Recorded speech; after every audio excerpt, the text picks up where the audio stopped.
Okay, we're ready to start here with a question from Zone 1. If you'll take your seats, please. We've got a... Mr. Buffett, I'm Brian Murphy from Clearwater, Florida. I'd like to ask you a question concerning your present thinking behind your acquisitions of banks such as PNC and SunTrust, particularly in light of the fact that banks were selling so cheaply in 1990 and now many have tripled in price. And it would appear from recent publications in the financial literature that you've become much more interested in banks at these higher prices relative to the 1990 valuations. Could you comment on your thinking there? Yeah, we really have no different, there's no difference in the criteria we apply to banks than to other businesses. And a couple of publications have maybe made a little more of that than is warranted, because I doubt if there's more than a couple percentage points difference. And we don't think of it that way, incidentally. And we do not have a lot of sector, we don't have any sector allocation theories whatsoever. So we simply apply the same criteria when looking at banks that we would at any other business. Incidentally, there's sometimes, you should know that I would say that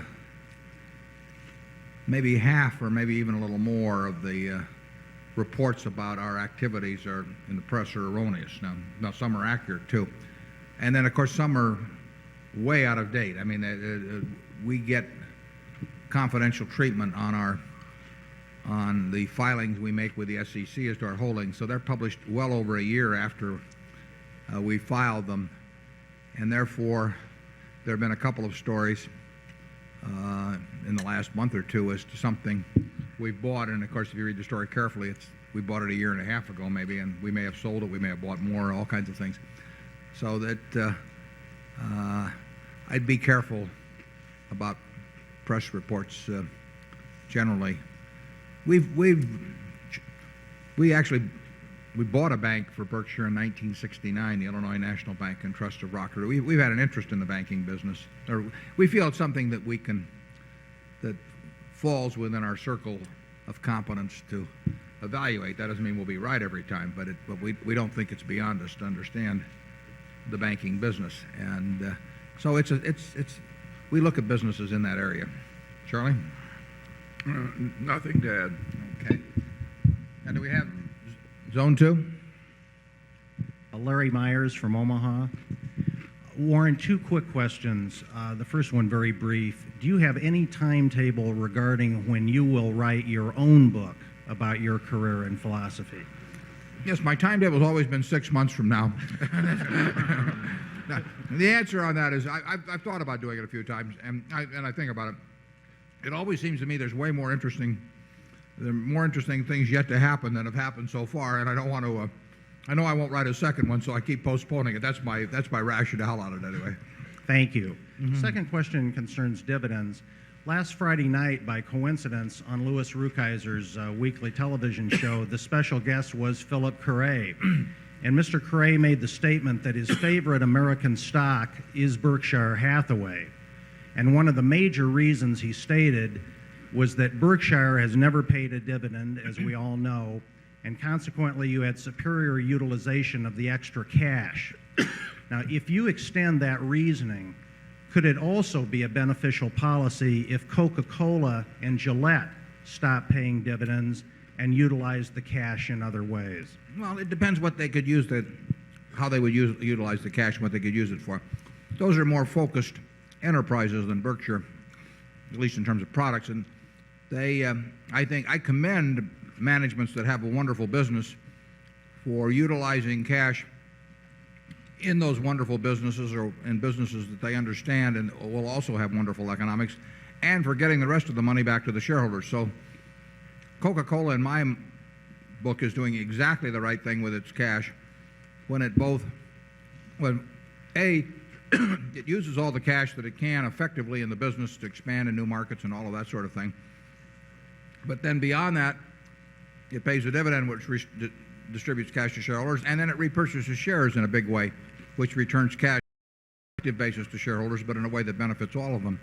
So we you will benefit from us not paying dividends just as long as we can use every dollar we retain to produce more than a dollar of value and of market value over time. Whether we can continue doing that, how long we can continue doing that, I can't promise you. But that's the yardstick by which the decision is made.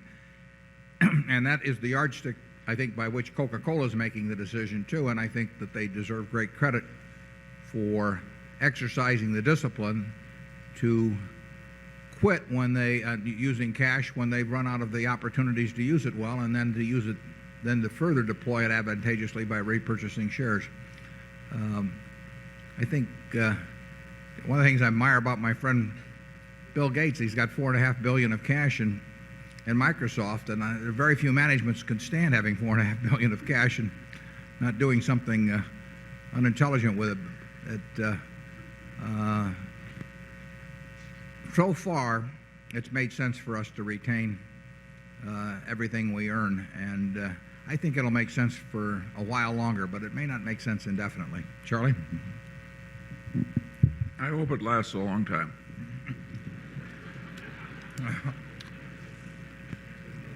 Zone 3.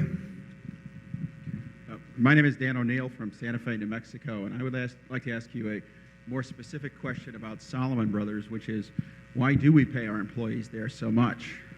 Why what? Why do we pay our employees there so much money?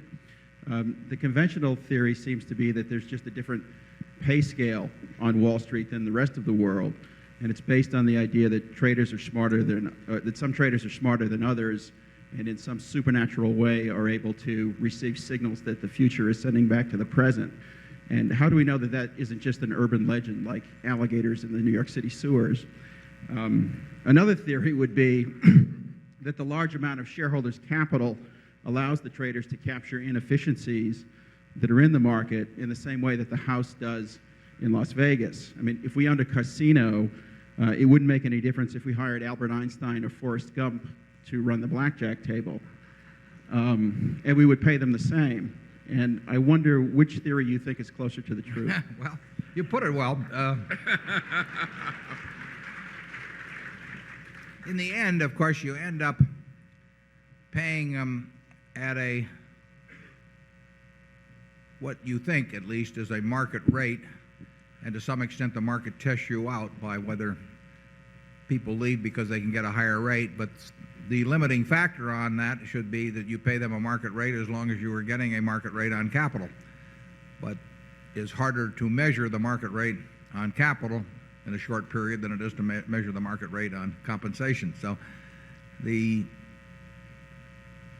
a good many of the people that have left, but far from all, have left because they felt that they would obtain, presumably because they would obtain greater compensation elsewhere. The market was working in that way, just as it works in entertainment that way, and it works in the athletic field that way. And when it works that way, it leaves a return for capital that's adequate is an open question. I mean, I haven't looked at the figures on all the baseball teams, but I've seen some of them. And certainly in some of the smaller markets, the books were not phony. I mean, it is very hard to pay market rates for ball players in Kansas City and still make money running a ball team. Well, you've got a smaller television market and all of that of the big cities. So in the end, you're going to have to pay market rates to retain people, but part of that will also depend upon the period over which they measure what they're going to be paid. I mean, if you want to look at Goldman Sachs last year, they were paid nothing. Does that mean that everybody will leave because they can get paid something someplace else? No, because 80% of the partners or 90% of the partners have a longer time horizon than that, and they have an anticipated earnings figure in mind when comparing it with what they're being offered elsewhere. If you have a situation where market rates, exceed the earning capacity of the business, then at some point capital will flow away from the business. In the airline industry, which I use as an example, the market rate, in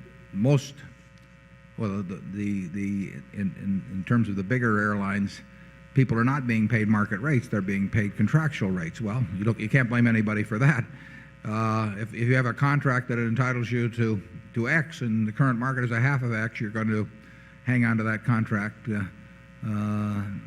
very aggressively. And like I say, you don't blame anybody for that. It's just if you end up in that condition, though, you've got a real problem. And if you have the same problem that you have if the market is higher than, or similar problem, the one you have if the market is higher than one that you can sustain in your own business. My guess is that in effect, Solomon has put in a more Goldman Sachs-like system because essentially it created, to a degree, a partnership within it. To have that work, A, over time the partners have to earn good money, and it won't work. But B, you have to have people that have a partnership mentality in it. And if you change from one culture to another, you are not going to get 100% acceptance of any new system. Charlie? Yeah, it was kind of a bad break to put in a new compensation system and then have a very bad year. In the very nature of things, people are going to blame the compensation system subconsciously. And then, too, I think that Wall Street generally has more envy, jealousy effects than are typically present elsewhere. I have a friend whose grandmother used to say that she couldn't understand why people got into envy, jealousy, because it was the only one of the sins that you could never possibly have any fun at.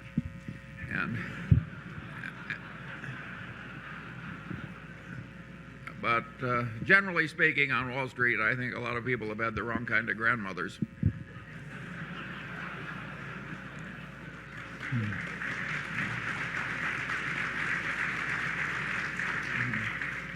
Yeah, I've commented from time to time that what's his name, Robin Leach has it all wrong on lifestyles of the rich and famous because he's presenting all these wonderful things that will happen to you if you get rich, but they really aren't all that wonderful, these fancy houses and boats and all that. That the real advantage of being rich, as I explain to people, is that it enables you to hate so effectively. That if you're terribly rich, but your brother or whatever, whomever, cousin or somebody is getting a little more attention in the world or something of the sort, you can hate in a very major way. You can hire accountants and lawyers to cause them all kinds of trouble. If you're poor, you just snub them at Thanksgiving and don't show up or something of the sort. But I've noticed that these rich people, particularly when they inherit great amounts of money, sooner or later they start, frequently they get very antagonistic toward siblings or cousins or whatever it may be, and they really can hate in a way that or get envious in a way that the rest of us really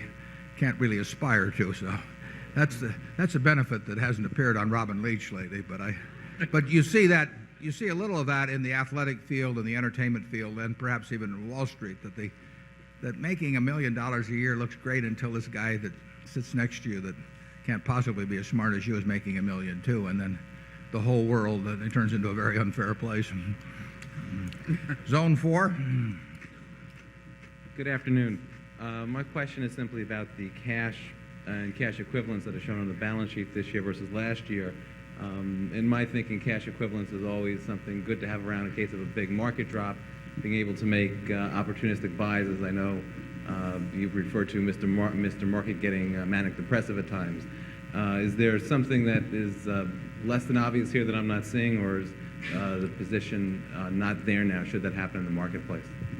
Cash at Berkshire is a residual. I mean, we would like to have no cash at all times. We also don't want to owe a lot of money at any time. But if we have cash around, it's simply because we haven't found anything we like to do, and we always hope to deploy it as soon as possible. We never are thinking about whether the market's going to go down or something of the sort, or whether we might buy something even cheaper. If we like something, we'll buy it. And when you see cash on our balance sheet of any size, that's an acknowledgment by Charlie and me that we have not found anything in size anyway attractive at that point. It's never a policy of ours to hold a lot of cash. Zone 5? David Winters, Mountain Lakes, New Jersey. David Winters, Mountain Lakes, New Jersey. Years ago, you said you loved the newspaper business, and then over time, I guess it said it declined a bit and how much you loved it.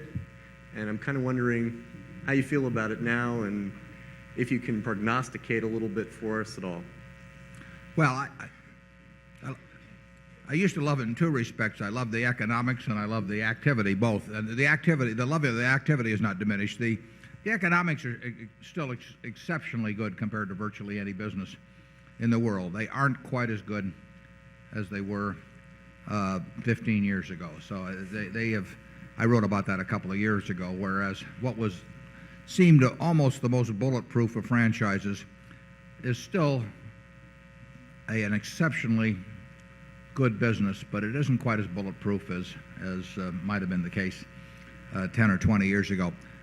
I still think it's about as interesting a business as there is in the world. But if you're talking pure economics, I can't think of many other businesses that if I just owned one asset over my life that I would rather own than a newspaper in a single newspaper town. But I wouldn't have quite the feeling of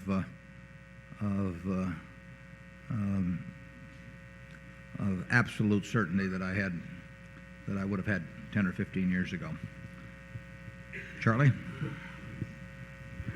Yeah, I think it's obvious. The newspaper proprietors are getting a touch of paranoia for the first time.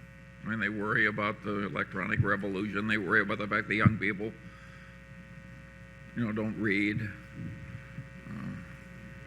It's not as much fun going to newspaper conventions as it used to be. They're still making exceptional money. I mean, that's the interesting thing. But I've heard you say a dozen times, people don't seem to care what floor they're at, just whether the elevator's going up or down. That is true.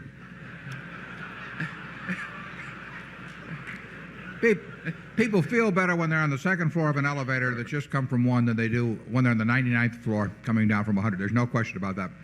They have this projection. And of course, it's particularly the case where they've been in a business where the profits were automatic, because they start thinking about questions of whether they really have the ability to make a lot of money absent this favored position, and that's not something they've had to dwell on before, so it can make them uncomfortable. They're all screaming about newsprint prices. We probably scream about them a little bit too, but I mean, if you compare being in the newsprint business over time to being in the newspaper business, I mean, it's a joke. And newsprint prices, if you can graph them from any point, 15 or 20 years ago or 10 years ago, and the price of the newspaper or the price of advertising has gone up more. I mean, it is interesting to hear them yelling foul, because they have moved a lot in the last 12 months, and they'll move some more in the next 6 months. But believe me, it's better to be in the newspaper business than the newsprint business. Zone 6. Mr. Buffett, my name is Liz Pruce. I'm from New York City. I was wondering on your acquisition criteria. I know part of that is that Berkshire Hathaway won't participate in unfriendly takeovers. I wondered how that philosophy may or may not apply to your role as a member of the board of several other companies. That's an interesting question. I haven't been on the board of any company where the CEO has brought to the board the question of a hostile takeover. Can you think of anything I'm forgetting? No, but there's no rule that can't happen. So I don't know exactly. I don't know exactly what I would do if that came along. It's a very good question. I used to have a whole different attitude on that. I mean, in effect, we actually, if you go back 40 years, we bought, in effect, control of companies. Well, in the case of Berkshire, Malcolm Chase, the chairman, was all in favor of us buying our stock in Berkshire, but Seabury Stanton, the president, would not have been in favor of it, and Seabury was managing the business. So it wasn't hostile, but Seabury would not have been in favor of it. But Malcolm would have been. So I don't know what the situation would be today if somebody walked in at Gillette or Cap Cities or someplace like that. I don't think it's going to happen, but I don't have any policy on it at this point. What do you think we do, Charlie? I don't think our behavior is totally predictable.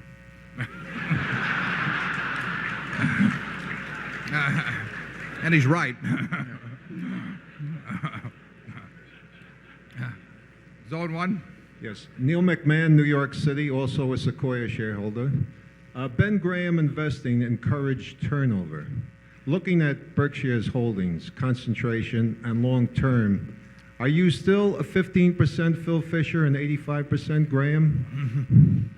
I don't know what the percentage would be. I'm 100% Ben Graham in those 3 points I mentioned earlier, and those really count. I was very influenced by Phil Fisher when I first read his 2 books back around 1960 or thereabouts, and I think that they're terrific books. I think Phil is a terrific guy. So I think I probably gave that percentage to, I think I first used it in Forbes one time when Jim Michaels wrote me, and I think it was one of those things I just named a number.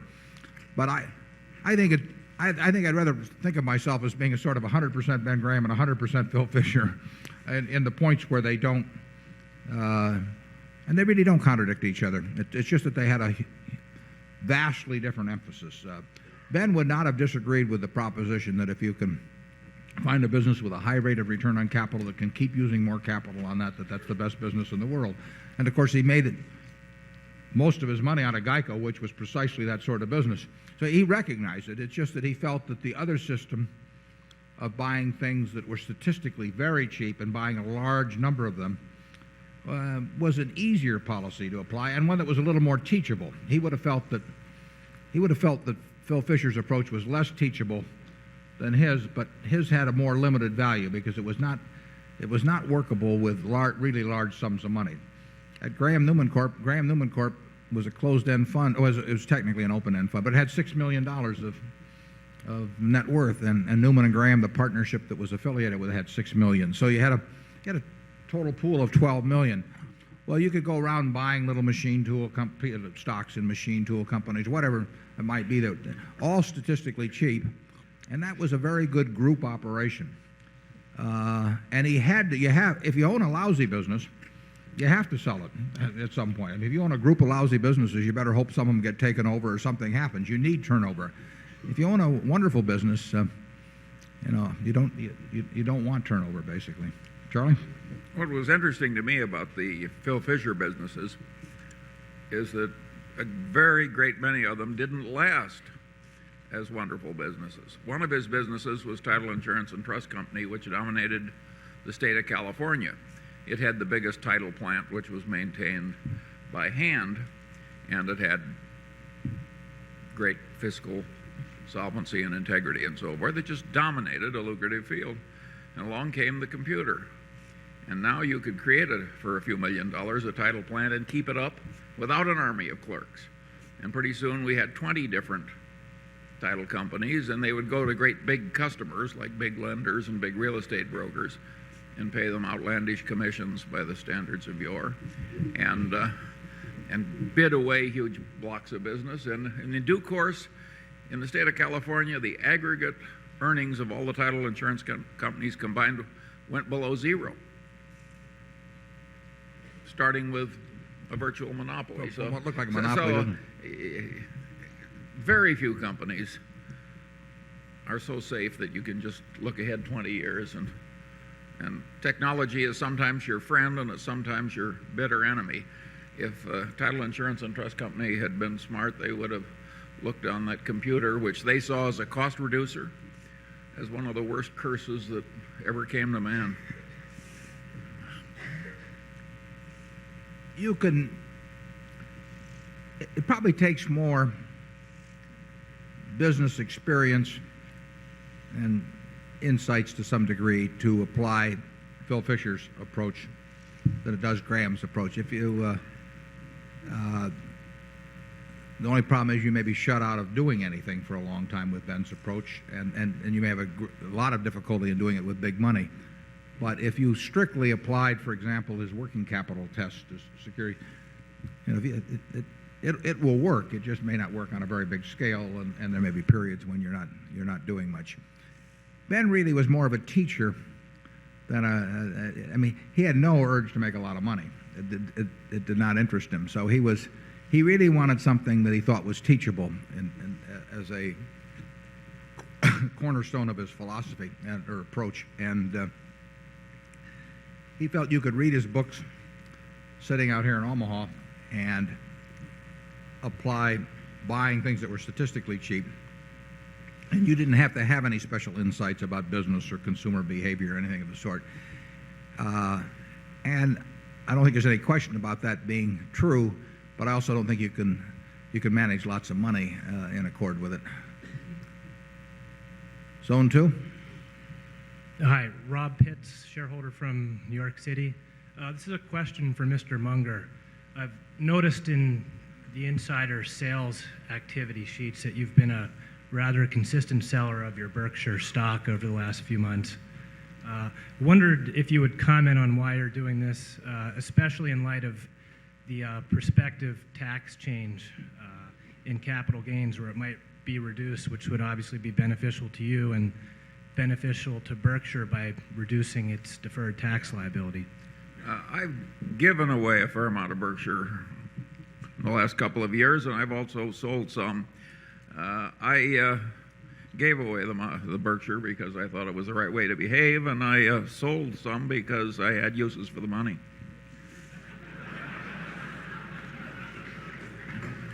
He doesn't know anything I don't know. When he started selling, I checked that. But Zone 3. Charlie has a very high percentage of his net worth in Berkshire, as do I. Go ahead. I'm sorry. Go ahead. I don't think it's working quite. Hello? Okay. Hi, Goran Pulic from New York City. I have a two-part question. First part, very short. I think a lot of people have difficulty valuing businesses because of some convoluted accounting schemes that are out there. Do you have any suggestions in terms of books or something you can read where you can sort of make sense of some of the accounting stories that are going around? Well, that's a good question. And Abe Brilloff used to write for Barron's quite frequently on various accounting machinations, and Barron's has continued that somewhat. But you're right that there are people out there who will try to paint pictures with accounting that are something far from economic reality, and sometimes the rules of accounting themselves lead to that. I would say that when the accounting confuses you, I would just tend to forget about it as a company. I mean, it may well be intentional, and in any event, you don't want to go near it. We have never had any great investment results from companies whose accounting we regarded as suspect. I can't think of a one. Can you try? No. It's a very bad sign. I made a short sale once that worked out well in a case like that. No. It really, accounting can offer you a lot of insight into the character of management. And I would say there's a lot, you run into a fair amount of bad accounting. I used to call it creative accounting, but and you'd probably run into a lot more if it was allowed. But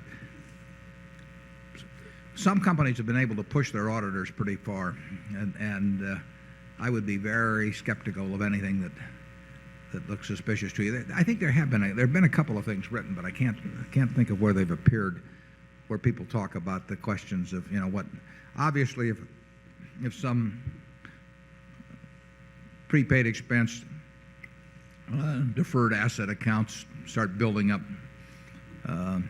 suspiciously high, and inventories look out of line, with sales and particularly the trend of them and all that, you want to look twice at companies like that. Life insurance, frequently, we see weak accounting in it. When you don't have a product where revenues and expenses are being matched up on something close to cash in the short term, you have the opportunity for people playing games with numbers. And some people have learned how to do that very well, and they've sometimes created long-lasting stock manipulation or promotion schemes that have enriched themselves or they've enriched the managers or the creators of it at the expense of the public over time. If you ever get suspicious about accounting, just go on to the next company. Zone 4. Yes, Ms. Wasserman from Chicago. In order to understand the reinsurance business a little better, can you explain your relationship with Lloyd's of London in the marketplace? Which is probably the leader in the field, how often you compete directly, or if you've ever done reinsurance business for them since they've had losses in recent years, and how you see the industry changing as their economics changes. Well, Lloyd's, which is not an insurance company, as you know, but originally was a place. It was a coffee house, but people think it's a place where a large number of syndicates operate and congregate in a given physical location, and has had a history for larger, more exotic risks over time. Lloyd's has lost its relative position to a fairly significant degree in the last 10 or so years, in significant part because of bad results, which had the other effects of causing capital to withdraw and people who back the syndicates to become unhappy. So Lloyd's is still an important competitive factor in the reinsurance business and in certain specialized kinds of primary insurance. It's a very important factor, but it's not the factor it was 10 or 15 years ago, and I'm not sure how Berkshire's capital compares with the capital of all those syndicates at Lloyd's, but it certainly changed in its relative importance in the last 5 or 10 years, and the ability of Lloyd's to attract capital with the problems they had has been diminished, although they're working on that problem. But we regard Lloyd's as a competitor just like we would regard any one of a number of reinsurance companies as competitor, but we also do business with a number of syndicates at Lloyd's, and we'll probably do a lot of business over the next 10 years with various syndicates. Charlie? Yeah, Lloyd's is a very interesting institution because it had this reputation for integrity, what they paid off in what the San Francisco fire and so on and so on. But I would argue that 10 or 15 years ago, a lot of slop and folly got into Lloyd's, and certain syndicates particularly, and too many commissions coming off the top as the same risks circulated around the system, too much fine tailoring and 3-hour lunches with fine wines, and it wasn't right, and they got in a lot of trouble. Yeah, actually, in the history of Berkshire, the most significant insurance problem we ever had was in connection with Lloyd's or certain syndicates at Lloyd's, almost 20 years ago. And as Charlie said, they had this terrific reputation, behavioral reputation, over centuries. And I think that they coasted for a while on that, and we had a behavioral problem with in one situation, and it was very expensive to us. So we may have gotten an early lesson in what was coming. There are a lot of different syndicates at Lloyd's, and there are different people running them, and they have had different standards of behavior to some extent. And people who assumed that because they were dealing with Lloyd's that they would have no problems of any kind have found out otherwise. But they will continue to be a major force in insurance, and they will get by their present troubles, and they'll probably come out of it better structured than they went in. Was that Zone 5 that we did there? Yeah. For Christopher Jones from Scottsdale, Arizona. I had a couple of questions for you. You've mentioned several times today about the difficulty and the frustration that you both have in trying to find capable companies to acquire parts of. in the United States, and I realize that, of course, when we own Coca-Cola and Gillette, we are a part of the global environment. But it's surprising to me that there haven't been any global franchises or global managements that have been interesting to either of you. And I realize in the past we've owned some pieces of some. So I was questioned, because of the size of Berkshire now, might we see something more of a global flavor to the portfolio? And second question, you've also addressed the intelligent use of cash as something that you look for in management. Many management teams now are buying back their own shares because they can't find anything cheaper or better in the marketplace. Does your current philosophy of not buying back your own shares suggest that maybe you think Berkshire is overpriced at these prices? Well, we've never bought back shares. We actually bought a few back in the 60s, but we basically have never bought back shares, although there were plenty of times when we thought it would be quite attractive to do it. But we've also felt that if we could create more than $1 of market value and maybe well over $1 market value by retaining $1, that on balance that would work out better over time. As long as we can find ways to use the cash, which overall we feel will turn dollar bills into something larger than dollar bills, we'll keep retaining the money, and we won't measure that on whether we can find anything this week or this month, but we'll certainly measure it based on whether we can find anything in a couple of years. Always, we've had dry spells. Actually, right now there's a little more going on than usual, but we've had dry spells a lot of times over a 20-odd year period, and as I said, I wound up the partnership during one dry spell. So that it will be it's measured partly on what's going on now, and it's measured partly on the expectancy.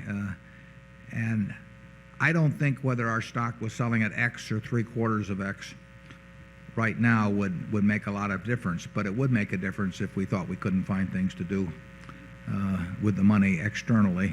The question about non-domestic operations, and as you mentioned, we've got almost $8 billion in Coca-Cola and Gillette combined, and Coke has 80% plus of their earnings from non-U.S. sources, and Gillette has maybe 2/3 or thereabouts. So you can argue that almost 40% of the net worth of Berkshire, 35 to 40% is operating outside the United States, right, just in those two investments alone. In terms of buying a business outright, we don't preclude buying a non-U.S. domiciled business, but it's not too likely that it'll happen. We'd like to do it, particularly if it were large and if we understood it. But are we as likely to get a fix on a Helzberg's of Europe as we would a Helzberg's of the United States? I doubt it. I just don't know whether we would develop as much confidence in understanding the scene in which they operated and understanding the management and all that. But we might. It would have to be a pretty simple business, and it would have to be a business where we thought we really understood the moat for a long time, and it would have to be a business where we could establish a rapport with the management despite coming from somewhat different backgrounds. It's not impossible, but I would say it's less than likely. Charlie? No, I've got nothing to add. Zone 6. Hi there. My name is Lee DeBroff from Morgantown, West Virginia. Ever since the Solomon debacle, it appears that you have attracted more and more media attention. In this regard, there have been numerous displays of what appear to be distractions from the actual business of investing. To wit, we watched as you attended Bill Gates' wedding in Hawaii and bought a personal computer and now wear striking designer ties. And yesterday... Bill would have invited me to the wedding even if I hadn't been at Solomon. But yesterday we got those pennants during the rainout. A very serious question. now that you've become this media darling, how can you assure us that you're still keeping your eyes concentrated on the proverbial ball? Well, I do get more mail than I used to, so we've developed a little more of a system on that. But I do what I like to do, and just take speeches. I probably get asked to make maybe 20 times as many speeches as I would have been asked to make 10 years ago, but I make the same number. I've got my own selection process for what I do on that, and it's the same way. I'm invited to, I don't know how many dinner tributes, etc. And basically, I don't change the way what I do because I don't want to change the way. If I wanted something else, if while I was building Berkshire, that was being done to end up in some other spot, I'd have been there by now. And it just doesn't change anything. It does change the volume of mail, but I've got that so that is not a big distraction. Pardon me? Oh, I'll remain in Omaha. Yeah, there's no question about that. I mean, if I hadn't wanted to be in Omaha, I would have figured out ways to change, and it'd been very easy to change decades ago. I think it's, we got a lot of people here who aren't from Omaha, but that's their problem. I mean, I've been watching Warren for a long time, and people who are concerned that he will change have a huge appetite for needless worry. The odds that I will change are about as good as the odds that Charlie will change. The mail thing is I wish it didn't. There was an easier way to handle it but you essentially can't answer all the letters you get. That's that simple, and that's about once you get past that and get a form letter that takes care of it, that takes care of it. Zone 1. Yes, I'm Samuel Park from Tulsa, Oklahoma. My question is regarding Geico. I noticed that for the last 5 years, their return on equity has come down every year. Is this something signifies change of a business or just temporary things? Question about Geico's return on equity? Yes. Yeah, well, it's true. It has come down to some extent. The Geico's growth is more or less a function of basically, I mean, there's a natural rate of growth there, and the growth in capital has been greater than the growth rate in premium volume and in invested assets, so that achieving the same success on underwriting and achieving the same success on investments will produce a lower return on capital unless they buy in stock, which they have done fairly significantly, but that's limited by availability too. But it's a very good business, but it's not a business where if you double the capital, you can double the earnings easily. Charlie? Nothing to add. Zone 2. My name is Mark Hake from Scottsdale, and I think your question, my question about foreign equity investment was pretty much answered by the other gentleman, but I noticed that you had made an investment in Guinness in the past, and can you comment on that? Is it still owned, and if not, why not? We don't comment on purchases and sales of securities or ownership unless either we're legally required to or they hit this threshold level where we report annually. And we move the threshold level up as our assets move up. We don't move it up as a percentage of assets, so that we used as a cutoff this year $300 million, I believe, of market value as to where we reported. Now, if we'd owned the same amount of Guinness, which I'm not saying that we did, but if we'd owned the same amount of Guinness on December 31st, 1994, it would not have hit that threshold as we had on December 31st, 93. It would not have hit that threshold.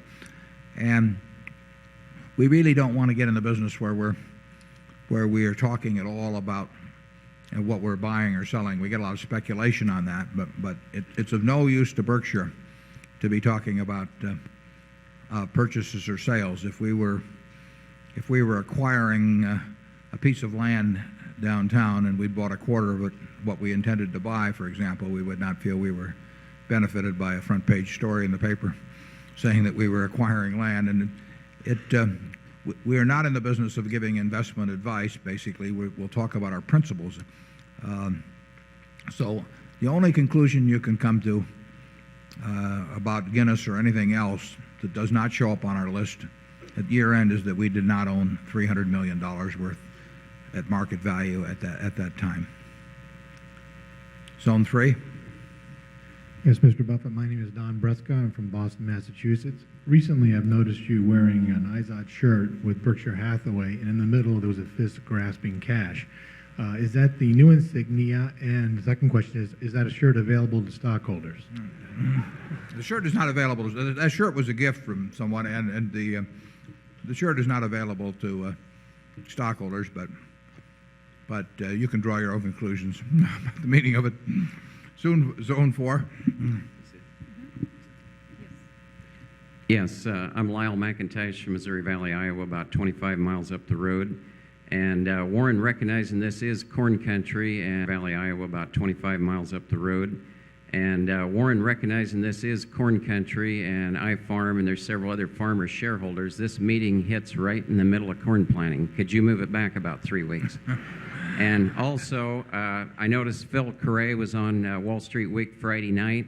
I'm sorry I don't know his marital status, but if he is available, have you thought about introducing him to Mrs. B? Well, Mrs. B, incidentally, was out working yesterday. I went out and dropped by to see her about 4 o'clock, and she was doing fine. She will be 102 late this year, and my guess is she will be working on her 102nd birthday as well. But I'll let Phil and Mrs. B handle their own affairs in that respect. He's probably a little too young for her. Zone 5.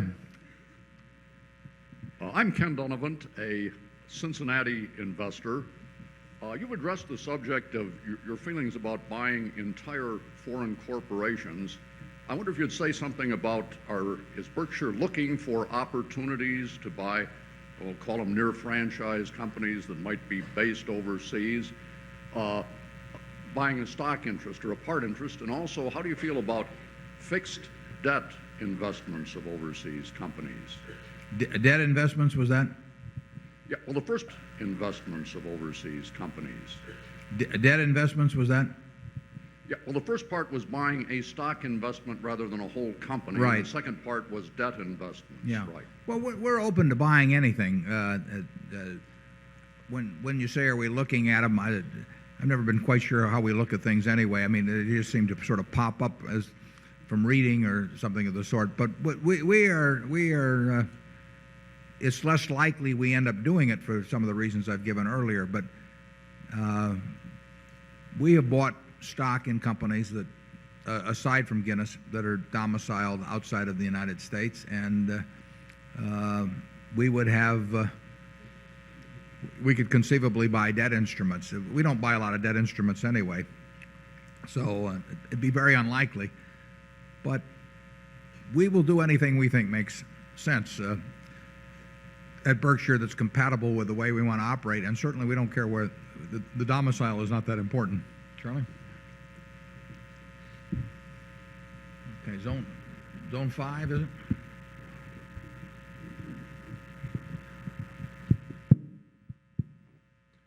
Scott Spilkovich, New York City. My question is regarding the Helzberg acquisition. Can you comment on things such as the acquisition price, your sales and profit expectations, and how much debt were on the books at the time of the acquisition? This is in reference to which acquisition? Helzberg. Well, we have not put out the figures on Helzberg's, and we won't be, but we evaluate, the sales have been published at about $280 million for the year that ended in February, and there'll be considerably more in the current year, and there'll be considerably more in the current year. But we have not put out the figures. I can tell you that obviously that we think that in terms of the amount we are laying out in terms of shares and or cash, we think over time that it's going to be a very decent acquisition.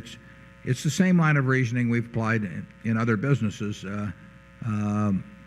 Retailing, as I mentioned earlier, is the kind of business where you have to stay smart over time, and we've got a terrific manager, a fellow named Jeff Comment, who's going to be running it, and his record is extremely good, and I would bet the record would stay good.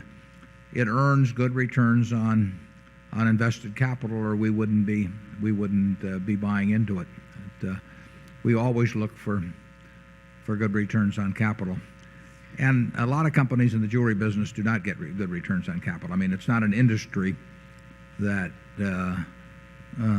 where most of the participants are prosperous. It takes unusual sales per square foot compared to competitors. To unusual sales per square foot compared to competitors to succeed in that, and we have one operation that does that in spades at Borsheim's, and then a different type of operation that does it at Helzberg's. The typical jewelry store operation is not a very good business, but we think we've got two good operations. Charlie? Yeah, we frequently find that owners of entire businesses have schizophrenia. They want to sell their business for a little more than it's worth, taking stock so they don't have to pay taxes, and they want the stock to be the kind of to be in a kind of business that will make just one dumb acquisition, theirs, and thereafter will guard the stock like gold, making no more dumb acquisitions. Needless to say, the world is not that easy, and I think over time we've made acquisitions that were fair on both sides and averaged out they've worked well for Berkshire. And I think a company that behaves that way is giving the best long-term value to the private owner who wants to sell. You do not want to sell your business for stock to a firm that likes issuing stock. Zone 6.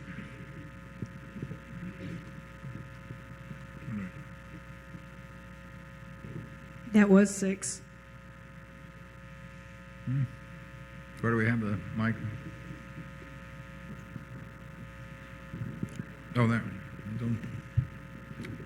I don't think it's on. Can you hear me now? Yeah, sure. Jack Lanning from Knoxville, Tennessee. I have a question which may not be appropriate for the officers of Berkshire to answer, but I think I'll ask it anyway.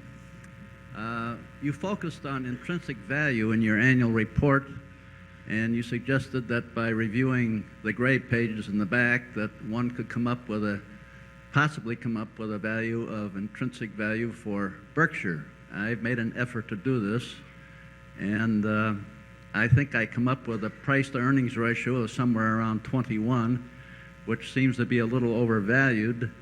I'd like to ask you, Mr. Buffett, if you would care to divulge what you believe is the intrinsic value of Berkshire, and if you're not willing to do that, do you consider the price of Berkshire at this level to be fair? Yeah, every year I get asked that in one form or another, and I always say that I don't want to spoil the fun for those of you who are working out the intrinsic value for yourself. You have all the numbers that we have that are key to it, and I would say that that there's some important factors besides PE. I mentioned earlier that I thought that the page where we describe float, for example, is probably as important a page as there is in the report. And then the question is, what do you do with the capital as you allocate it over time? And obviously that makes a difference in intrinsic value too. But I would say in a general way that and this has been true virtually all of the time, that I think I would say that the intrinsic value of Berkshire in relation to I'll put it the other way, the price of Berkshire in relation to its intrinsic value, I think probably offers as much value as or more than the majority of stocks that I see. But I don't want to go any further than that. Charlie? I've got nothing to add. Your story about the fun of working it out, there was a famous English headmaster who used to say to each graduating class, he said, say 5% of you are going to become criminals. and I know just who you are, but I'm not going to tell you because I don't want to deprive your lives of a sense of excitement. And we'll explain that later on. Yeah.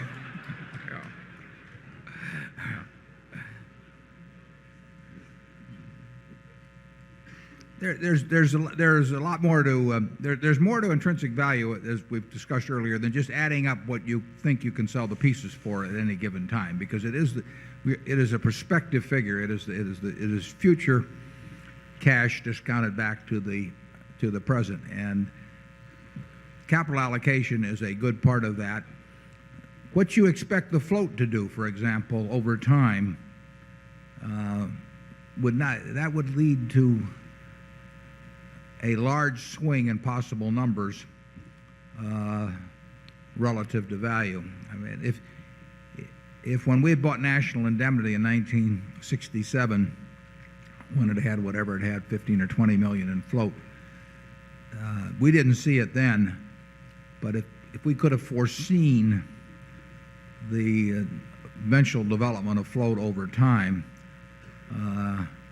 it might have turned out that the intrinsic value of National Indemnity was many multiples of what most people might have thought at the time, or probably what we thought at the time. Zone 1. Richard Duchek from Melbourne, Florida. I have a two-pronged question. First on the stock, as we all know, is the first month this year we ramped up about 25%, and then we pulled back, I guess, about 20%. Just wonder if your thoughts on that, specifically, do you attribute that to the books, perhaps, or institutional buying, or what explanation you might have for that? And I would say, I'll answer that first. I would say Hagstrom's book undoubtedly had some effect on that. It's impossible to measure, but that book sold a lot of copies, and my guess is that had some effect. Okay, more so than institutional buying, because I've heard rumors like Fidelity and whatever were buying. I just don't know I don't know how to separate out the variables, but I would say that the book was certainly a factor that at that time, and it's unreasonable to assume that it had no effect. Okay. Well, a lot of the buying came in odd lots, so there's a lot of odd lot activity. Yeah. Certainly looked like book buyers.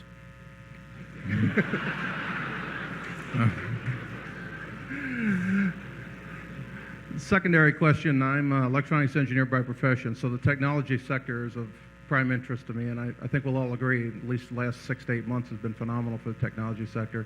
And I also see that you're somewhat befriending Mr. Gates and inviting him to your house, et cetera. Is there a possibility down the road a piece of you doing some type of purchase of Microsoft or acquiring that, or is there something you two could work out together? I bought 100 shares first day I met Bill, and that was the end of it. I just want to be sure I got his reports from that point on. This was personal, not in Berkshire. There's no chance we'll be in businesses we don't understand, and I won't understand it. No, you're quite clear on that. I just thought maybe there'd be an exception, because apparently. Well, if you made an exception, he would be a good guy a very good guy to make an exception with. But I don't think I'll make an exception. Zone 2. My name is Basu Nurima from Arlington, Texas. Mr. Buffett and Mr. Munger, what possibility to use these two great minds for a long term in life by either taking apprenticeship in Berkshire or opening a school?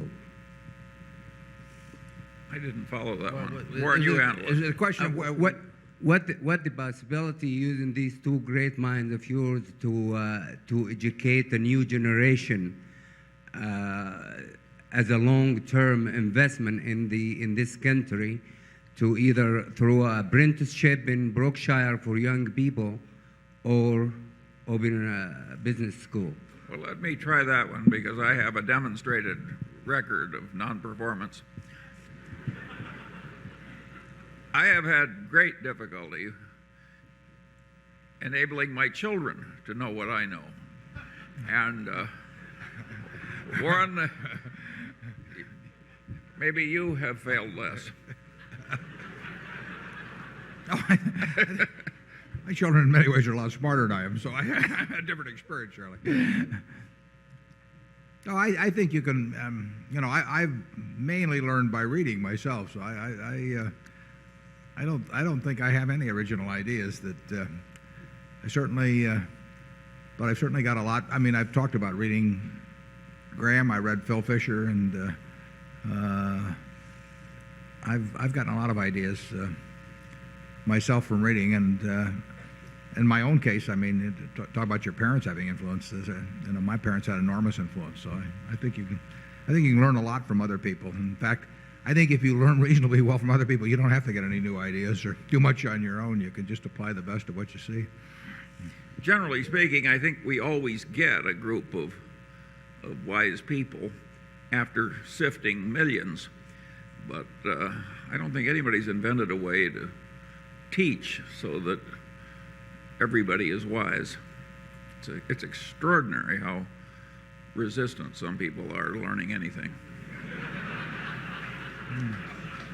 Well, and really, what is astounding is how resistant they are when it's in their self-interest to learn. I mean, I was always astounded by how much attention was paid to Graham. I mean, he was regarded 40 years ago as the dean of security analysts, but how little attention was paid in terms of the principles he taught. And it wasn't because people were refuting them, and it wasn't because people didn't have a self-interest in learning sound investment principles. It was just this incredible resistance to thinking or change. I mean, I quoted Bertrand Russell one time as saying, who said that most men would rather die than think. Many have, and in the financial sense, that's very true. It's not complicated. I mean, human relations, usually aren't that complicated, and certainly it's in people's self-interest to develop habits that work well in human relations, but an amazing number of people seem to mess it up one way or another. How much has Berkshire Hathaway been copied either in investing America or corporate America? I'm not saying we deserve to be necessarily, but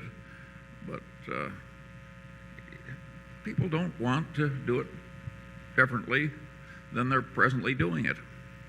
You might argue that Mrs. B, having started what you may have seen out there this weekend with $500 in 1937, without a day in school in her life, and building that into a great enterprise, you might say, well, that is something to study. I mean, is it because she couldn't speak English when she got over here? Maybe we cleanse people.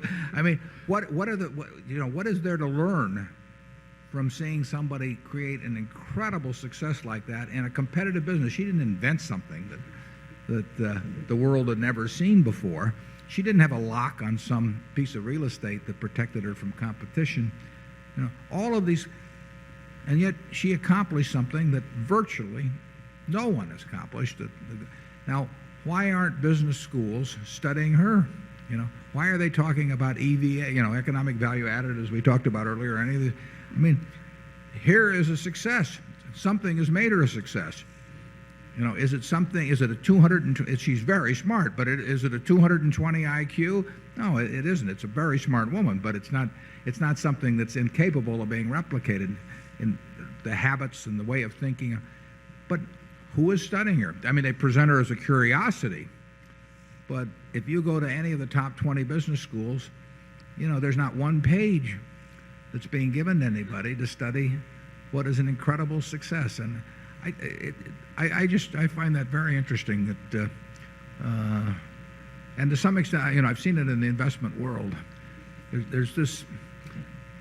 For one thing, it's probably a little discouraging to a professor of management at some major business school who's gone on to get his doctorate and everything to think he has to come out and hang around the furniture market and study a woman in a golf cart. I mean, but they'd be better off if they did. Where were we on that? What zone are we on? 4, are we? Wherever it is, zone 3 maybe, huh? Yes, thank you. I'm Jim Ludke from Phoenix, Arizona, and I haven't been to one of your annual meetings for about 10 years now. The last one was down at the Red Lion Inn by the water, and I congratulate you on your popularity. I wish I'd bought more stock then. But like Charlie, I too have been giving mine away for charitable purposes, so your beneficial effects have reciprocated and rippled throughout the economy. I congratulate you. No, I congratulate you. What do you think has changed? Well, one thing is that Ben Graham, commenting on what you just said, I'm a student of Ben Graham, and he said it never ceased to amaze him how widely read he was and least followed. But how have you changed in the last 10 years? I mean, much, if any, or none at all, or... Well, we'll let Charlie. He's been watching me. I'd say about 1 stone.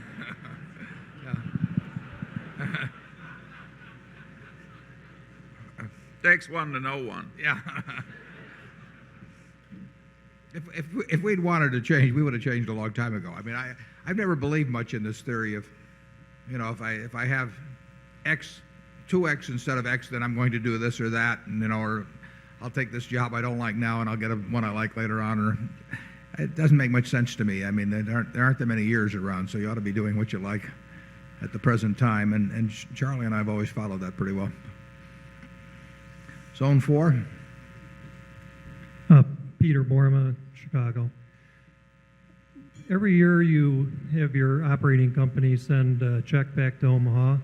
What percentage do the heads of the operating companies keep as a bonus, and how do you set that figure? Well, we have different bonus arrangements at different companies. It would be a big mistake with businesses with as many different economic characteristics or as varying economic characteristics as existing as they do at Berkshire to try and have some formula approach that paid managers in all of these different businesses based on a simple formula of one kind. So we have, I think, 4 businesses where they own a part of it, and we have varying arrangements with the various businesses. Some businesses, capital employed is unimportant. There simply isn't a way to employ a lot of capital. So we do not have a capital charge even at those businesses. We don't believe in going through a lot of machinations if it's going to involve peanuts at the end. So some businesses have a capital charge, some businesses don't have a capital charge. If they use a lot of capital, they're going to have a capital charge is what it amounts to. Some businesses are easy businesses, some businesses are tougher businesses. So we have different thresholds where things kick in based on that. We simply sit down and try and figure out, in the case of each business, what makes sense. And that usually isn't very hard to figure out. I mean, we want something that's fair. The best managers, we aren't going to change their behavior much by the compensation thing. We may a little bit in terms of teaching them how we think about capital employed, but in terms of their enthusiasm for the business and imagination and marketing and all that, basically we usually buy businesses with those people in place.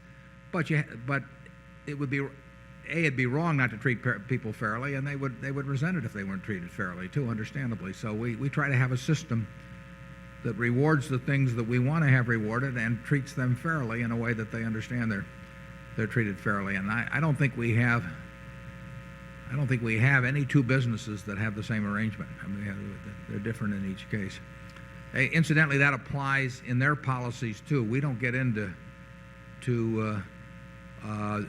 very seldom, I should say, and maybe once or twice, but they have different arrangements in terms of compensating their employees. Some of our businesses have budgets, some of them don't. We don't have any budgets that come up to headquarters. We let 400 hitters swing the way they want to swing, and some of them, you know, have a little different swings than others, but overall they're extremely effective, and we want them to feel like they own their own business. If somebody that's independently wealthy sold us a business and we started telling them how to swing, they would tell us what we could do with it very quickly, because they don't need that in life. So what we have to do is create a situation or maintain a situation where they're having more fun doing what they're doing than anything else they can do in life, and that's what we're designing for. And then we have to treat them fairly in respect to that. Charlie? Nothing to add. Zone 5. Roger Hill from Racine, Wisconsin. Gentlemen, a little change of pace. Could we get your opinion on the present situation with international exchange. Do you think we have a dollar problem, or is the Japanese have a yen problem? Well, I'm going to let Charlie answer that. I have no comment. That's probably that's a very good question. But the trouble is, anytime I say that's a very good question, it's probably because I don't know the answer. And I don't know the answer to that. Foreign exchange baffles me, frankly. I mean, I think in terms of purchasing power parity, because that's a natural way to approach it. But purchasing power parity does not work very well as a guide to how exchange values will behave in any shorter, medium, or maybe even long term, because the world adapts in different ways. Sometimes it adapts by high rates of inflation to a sinking currency. Usually it does. It hasn't done that in respect to ours, but we're only sinking relative to a couple of other important currencies. I don't have a great answer for you on that. Sorry. Zone 6. Hi, I'm Howard Winston from Cincinnati, Ohio. First, I wanted to thank you and Charlie for your sharing your time with us today. Thank you. My question is, you've repeatedly said that you see many wonderful stock ideas, but can't invest because they're too small. Given that many in the audience today have a lower dollar investment threshold... Do these stocks have names? Well said. Well, the answer to that is that we don't look anymore. We assume that there are a reasonable number of opportunities as you work with smaller amounts of capital, because it's always been true. I mean, it was over the years, as I looked at things, clearly you run into companies that are less followed as you get smaller, and there's more chances for inefficiency when you're dealing with something where you can buy $100,000 worth of it in a month rather than $100 million.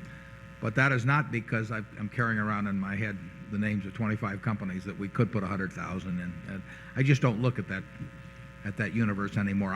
Sometimes people send me annual reports or get letters from managers, and they say, well, I've got this wonderful thing, and I usually know ahead of time, but I would first look at the size, and if the size isn't right, and it isn't going to be virtually any time, I don't look any further, because there's just no time to be looking at all kinds of smaller opportunities. I do think if you're working with very small amounts of money that there almost always are some significant inefficiency someplace to find things that I've mentioned to some people. When I started out, I actually went through all of the Moody's manuals and the Standard & Poor's manuals page by page, and it's probably 20,000 pages, but there were a lot of things that popped out, and none of them were in any brokerage report or anything of the sort. They were just plain overlooked, and you could find out about them, but nobody was going to tell you about them. And my guess is that continues to be true, but not on anything like the scale it was then. Charlie? Well, I can remember when you bought one membership in some duck club that had oil under it when you were young. Yeah, there was a company called Atlas. When you get down to one duck club membership, well, you're really scavenging for cigar butts. But not a bad cigar butt. There were 98 shares outstanding. It was the Delta Duck Club, and the Delta Duck Club was founded by 100 guys who put in $50 each, except two fellows didn't pay. So there were only 98 shares outstanding. They bought a piece of land down in Louisiana, and one time somebody shot downward instead of upward, and oil and gas started spewing forth out of the ground. So they renamed it Atlas, which is Delta spelled backwards, which was sort of illustrated the sophistication of this group. And a few years later, they were taking, at $3 a barrel oil, they were taking about $1 million a year in royalties out of the place, and the stock was selling at $29,000 a share, and it was earning $10,000 a share. No, it was earning about $7,000 a share after tax, about $11,000 pre-tax, and it had about $20,000 a share in cash, and it was a long-lived field. So, I use that sometimes as an example of efficient markets, because somebody called me and offered me a share of it, and those things, is that an efficient market or not? $29,000 for $20,000 of cash plus $11,000 of royalty income at 25-cent gas and $3 oil. I don't think so. You can find things out there. I'll give you hunting rights on all my duck clubs in the future. Zone 1.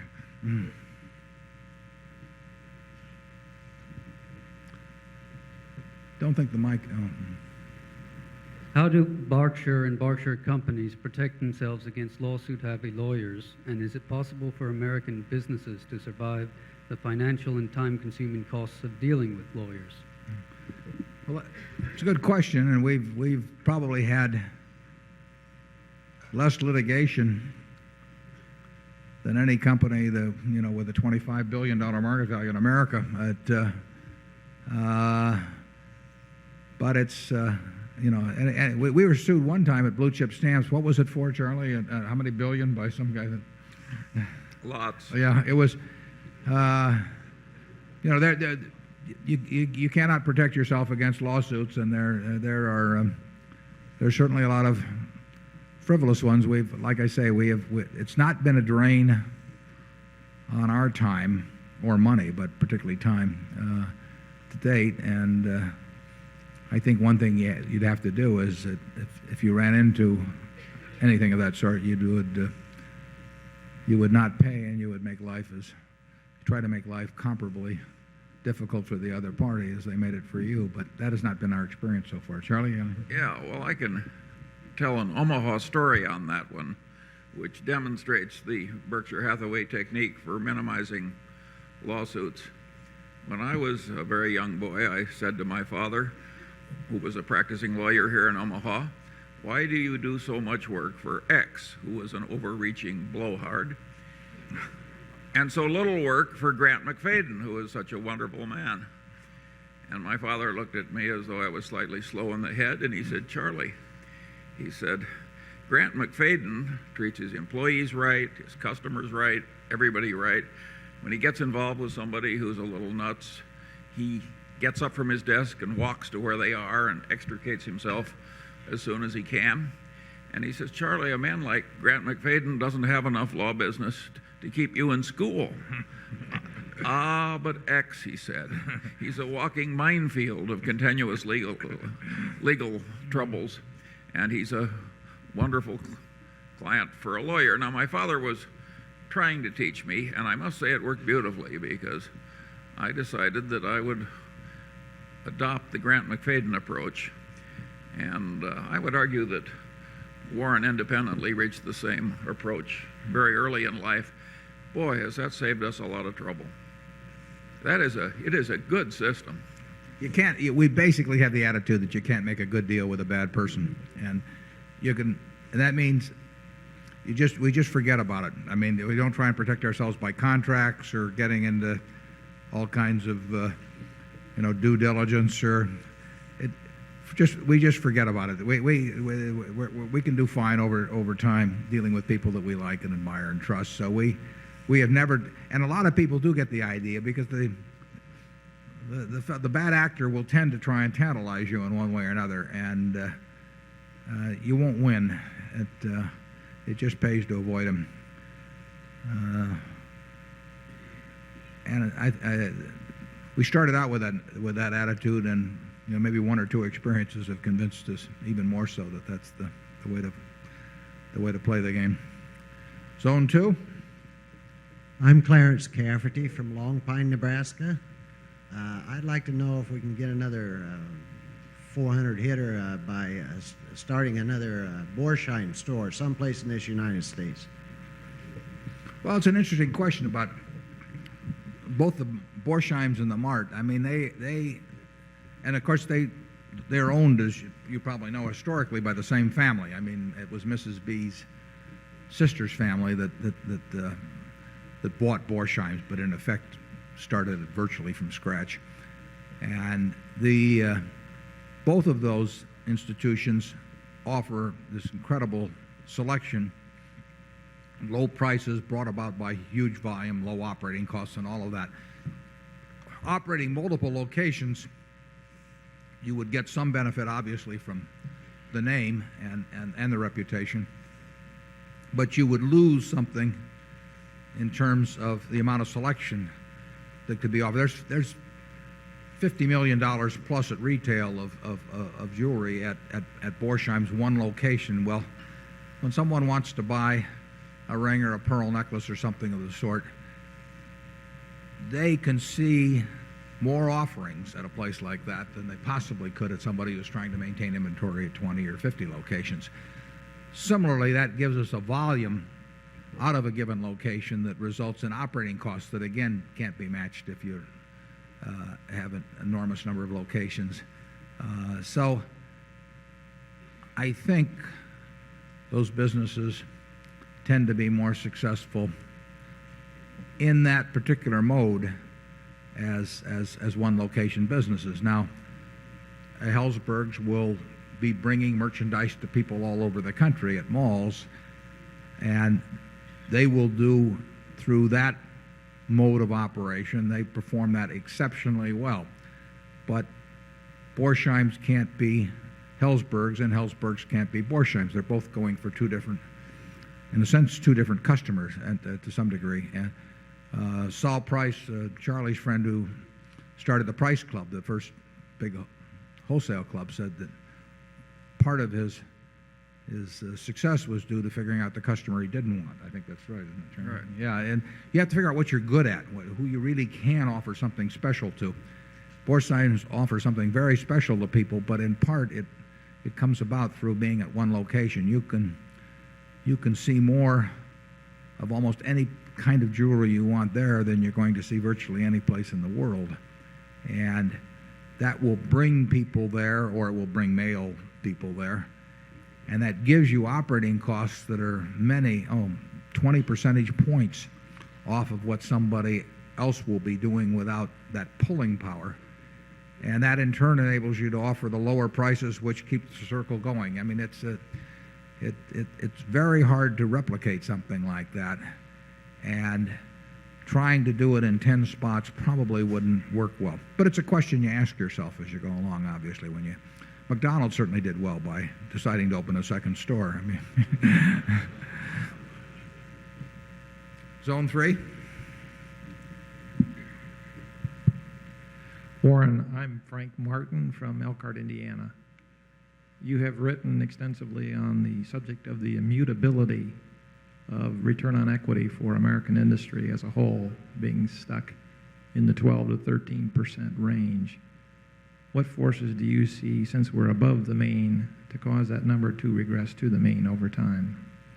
Yeah, it's true. It has been higher in the last few years, although Fortune's got some interesting figures in the current issue on the 500 that shows decade by decade what the return has been on the Fortune 500 group, which is a shifting group, of course.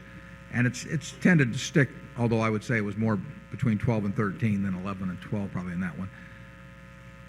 The return to some extent in certain businesses has gotten a big kick because they finally put the health liabilities on the balance sheet and therefore reduced equity. So if you anything you do that tends to pull down equity, if it doesn't change your ability to do the same sales volume, it's leveraged American business in effect by putting the health liabilities on the balance sheet. It may be wrong. It may be that business can earn 15% or so, but I think competitive factors tend to, over time, keep pushing that number down somewhat. And 12 or 13, when you think about it, is not bad at all. I mean, it's a level with 7% interest rates that allows stocks and equity to be worth much more when employed in equity than elsewhere in the world. But if I had to pick a figure for the next 10 years, I would pick some figure between 12 and 13, but that doesn't mean I'd be right on it. Charlie? Yeah, I think all of those published averages overstate what's earned anyway. They're the biggest companies. They're the winners. They're the ones whose stock sells at high multiples so they can issue it to other people for high-earning assets. And many of the low-return people are constantly being dropped out of the figures. Now, you can say that was true in the past, too, but it would be remarkable to me if on average, American business earned 13% on capital after taxes. Those figures, incidentally, isn't a huge item, but it's not totally insignificant. They don't show as a cost, for example, the cost of stock options. And the American shareholders paid that. So the American shareholder has not gotten the returns on equity shown by those numbers, although it's not a huge factor. But I wouldn't be surprised if it was, 2 or 3/10% just for that one cost that's omitted.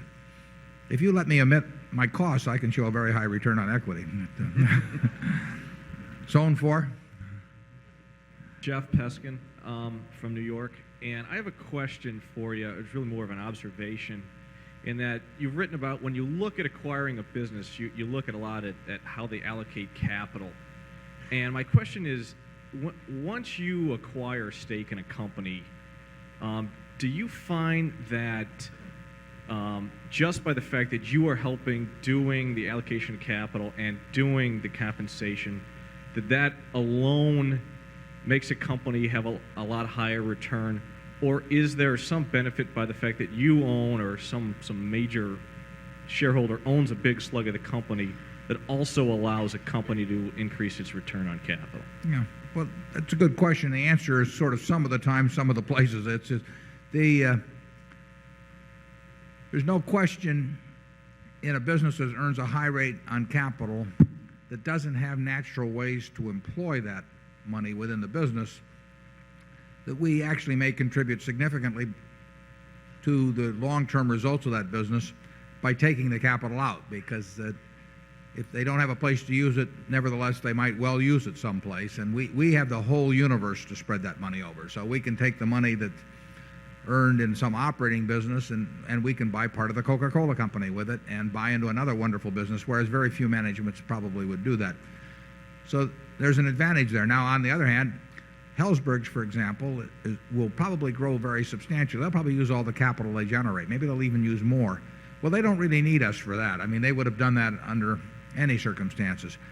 We may actually give them the ability to grow even a little faster, because if a company, and these are not the Helzberg's figures, but if a company is earning 20% on equity but can grow 25% a year, they're going to feel equity strains at some point. And we obviously would love the idea of supplying extra capital that would earn 20% on equity. So there can be some advantage to having us as a parent in terms of sending capital to the business as well as taking capital from the business.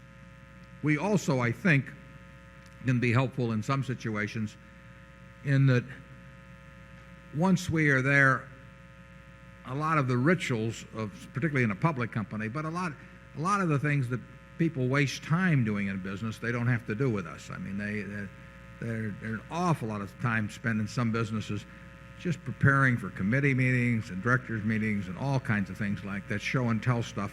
And none of that's needed with us. We won't go near them. And so we really free them up to spend 100% of the time thinking about what is good for the business over time. If they have extra money, they don't have to worry about what to do with it. If they need extra money for a good business, it'll be supplied. So there are some advantages that way.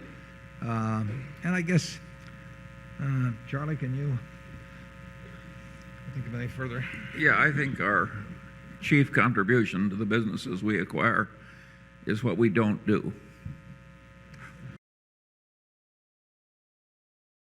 It's hard to continue to grow at the rate you've grown in the past because the company has gotten so big.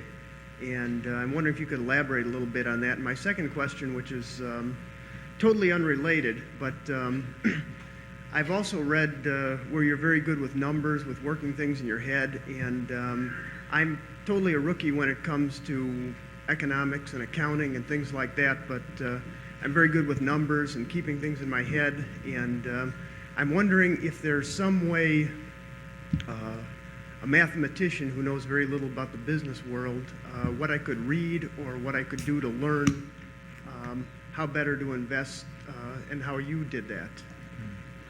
Well, going to the first question, when you say it's going to be hard, it's going to be impossible. I mean, that's the answer. We cannot compound money at 23% from a $12 billion base. We don't know how to do that, and it would be a mistake for anybody to think that we could come close to that. We think we can do okay with money, but we did not start with a $12 billion base, and we've never seen anybody in the world compound numbers like that at that rate. So we'll forget it, that part of it. But there are intelligent things we can be doing. The second part of the question, I don't think any great amount of mathematical aptitude is not aptitude, but mathematical knowledge is advanced math is of no use in the investment process. An understanding of mathematical relationships, sort of an ability to quantify a numeracy, as they call it, I think that's generally helpful in investments because it's something that tells you when things make sense or don't make sense, or sort of how an item in one area relates to something someplace else. But that doesn't really require any great mathematical ability. It really requires sort of a mathematical awareness and a numeracy. And I think it is a help to be able to see that. I mean, I think Charlie and I probably, when we read about one business, we're always thinking of it against a screen of dozens of businesses. It's just sort of automatic. But that's just like a scout in baseball thinking about one baseball player against an alternative. I mean, you only have a given number on the squad, and they're thinking, one guy may be a little faster, one guy can hit a little bit better, all of that sort of thing. And it's always in your mind you are prioritizing and selecting in some manner. My own feeling about the best way to apply that is just to read everything in sight. I mean, if you're reading a few hundred annual reports a year and you've read Graham and Fisher and a few things, you'll soon see whether it kind of falls into place or not. Charlie? Yeah.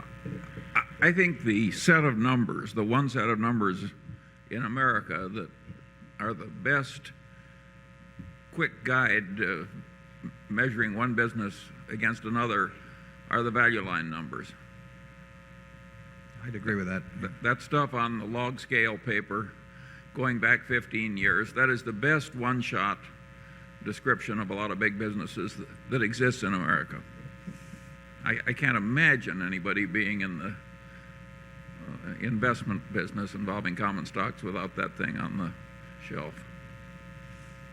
And if you sort of have in your head how all of that looks in different industries and different businesses, then you've got a backdrop against which to measure. I mean, if you'd never watched a baseball game and never seen a statistic on it, you wouldn't know whether a 300 hitter was a good hitter or not. You have to have some kind of a mosaic there that your thinking is implanted against, in effect. And the value line figures, they cycle it every 13 weeks, and if you ripple through that, you'll have a pretty good idea of what's happened over time in American business. By the way, I pay no attention to their timeliness ratings or stock ratings. No, none of that means anything. It's too bad they have to put that there, but it's the statistical material, not the... I would like to have that material going all the way back. They cut it off about, 15 years back? Yeah, but I saved the old ones. Yeah. Well, I wish I had that in the office, but I don't. Yeah, Charlie and I maybe even I do it more. We tend to go back, and I mean, if I'm buying Coca-Cola, I'll probably go back and read the Fortune articles from the 1930s on it or something. I like a lot of historical background on things just to sort of get it in my head as to how the business has evolved over time and what's been permanent and what hasn't been permanent and all of that. I probably do that more for fun than for actually decision making. But I think it is. I think if you think about if we're trying to buy businesses we want to own forever, and if you're thinking that way, you might as well see what it's been like to own them forever and look back a ways. Zone 6. I'm Stuart Horish from Salina, Kansas. When you first bought part of Wells Fargo a few years back, I looked at it and I couldn't tell it was any better than any of the other banks. I think now anybody that would look at it can tell it's better than almost any bank. Now you've bought PNC Bank, and again, I can't see how it's distinguished from any of the other banks. What did you see in PNC Bank that made you select it over all the other banks that were available? Well, we're not going to give any stock advice on that. So I think that that going back to Wells, it was very clear that I knew something about Carl Reichert and to a lesser extent at that time Paul Hazen from having met him and also from having read a lot of things they said. So they were different. They were certainly different than the typical banker. And then the question was is how much did that difference make in terms of how they would run the place. And they ran into some very heavy seas subsequently. And I think probably the difference, I probably think those human differences that were perceived earlier are what enabled them to come through as well as they did. But that's about all I can say on banks. Well, we might add to that slightly because that Wells Fargo thing is a very interesting example.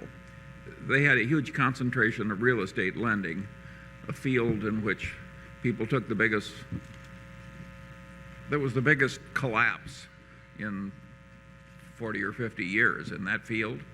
So that if they had been destined to suffer the same sort of average loss per real estate loan that an ordinary bank would have suffered, the place would have been broke. So we were basically betting that their real estate lending was way better than average. And indeed, it was. And they also handled it on the way down way better than average.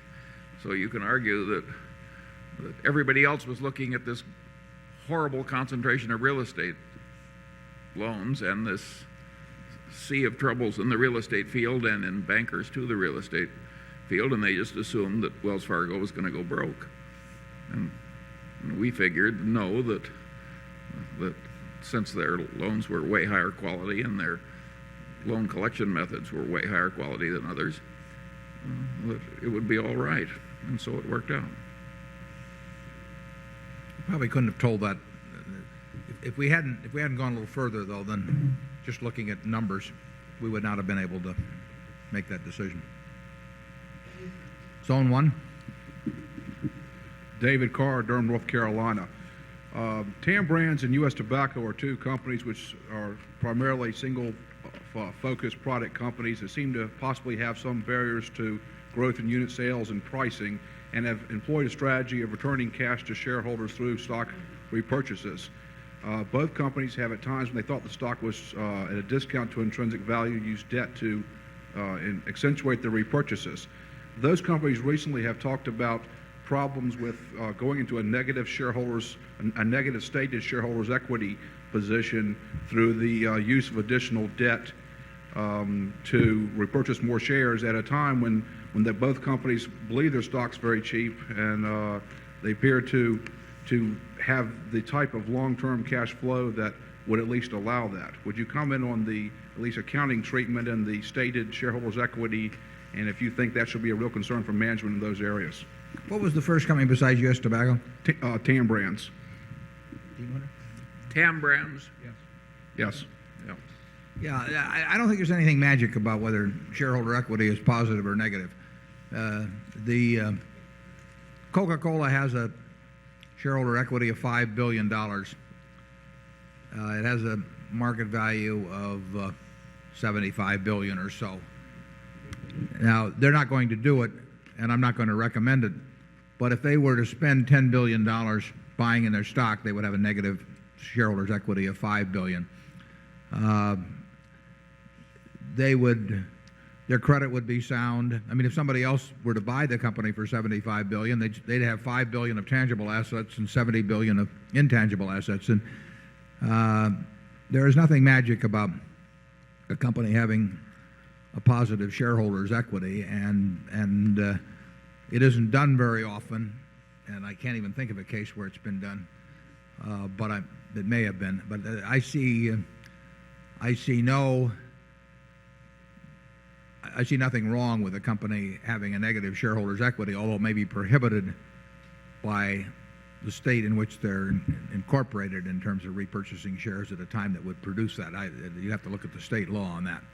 But any time a company in an LBO or something is bought out at some very large number over book value, in effect, they're creating a negative, if they borrow enough money on it, they're creating a negative shareholders' equity in terms of the previous shareholders' equity. It's just a fiction as to the numbers between the two organizations. Now, you should buy in your stock when you don't have a use for the money, and that can be management specific. I mean, some managements might have a use for the money if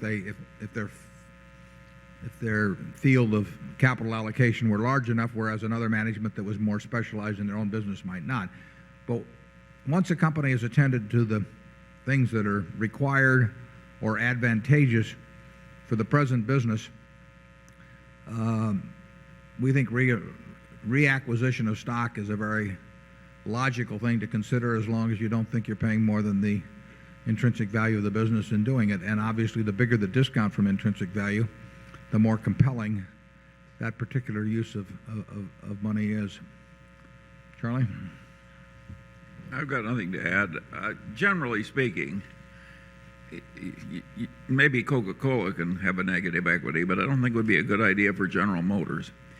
I think there's something to be said for a positive shareholders' equity. Zone 3.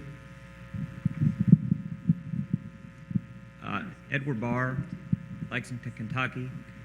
I had a twofold question. Number one, you mentioned American Express earlier, and I was curious as to whether the fact that credit card usage is only 10% of all transactions, and that may continue to grow for some time going forward, was a factor in your decision. And the other part of the question pertains to the durability and permanence of the banking franchise with regard to alternative delivery channels that may appear over the next few years, including the possibility of the Microsoft Intuit merger. Well, the specific number you mentioned about credit card usage and so on, that's not a big factor with us. We think credit cards are both here to stay and likely to grow to some extent, although at some point you start reaching limits, at least in terms of outstandings, that people that make any sense. But the credit card field is a very big field. The question is who's got the edge in it, because everybody is going to want to be in it, and they already are.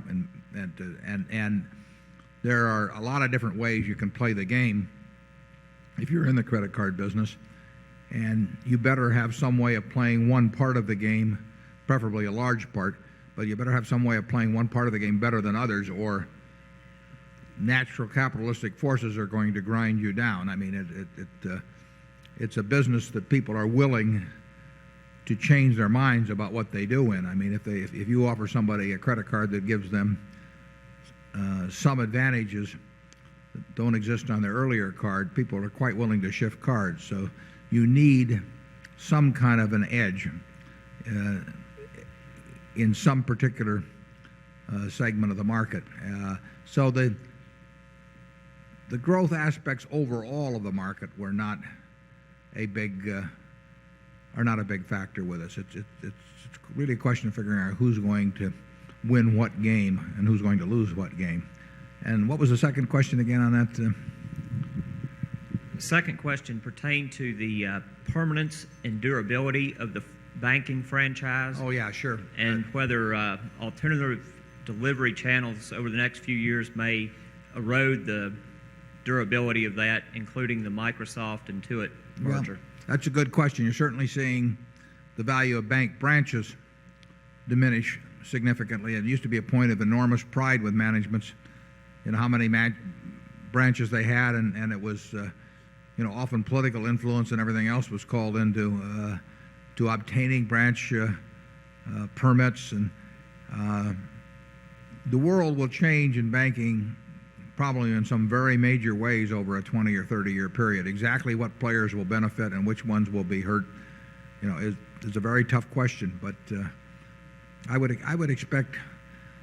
I don't think I'd expect really significant change in banking over the next 5 years, but I'd certainly expect it over the next 20 years. And there are a lot of people that have their eye on that market, including Microsoft, as you mentioned. It may be to their advantage to hook up with the present players. I mean, I know it's certainly something that gets explored, but they may figure out a way to go around the present players too. And that's one investment consideration. Charlie? Yeah, the interesting player that went around the rest was Merrill Lynch. Merrill Lynch went heavily into banking with its cash management accounts. And I don't think it's the only innovation that'll come along. What's the name of that book? You know, I've forgotten. That's a marvelous book. There's a great Maybe book. Molly remembers. What was that book you gave me? It was the history of the credit card. Was it Joe Nocera's or? Yeah, Joe Nocera was the author. I don't remember the title, but came out about 6 months to a year ago. It's a terrific history of the credit card business. And if you read that, you will get some idea of the amount of change that it can occur in something like, the movement of money. And my guess is that if there's another edition of it in 20 years, there'll be plenty more to write about. So, by the way, that is a fabulous book. Most of the people who are here will not be able to put it down. I mean, for a book about an economic development, it captures the human background in a very interesting way. So Zone 4, that seems far over there for Zone 3. Yeah. Mm-hmm.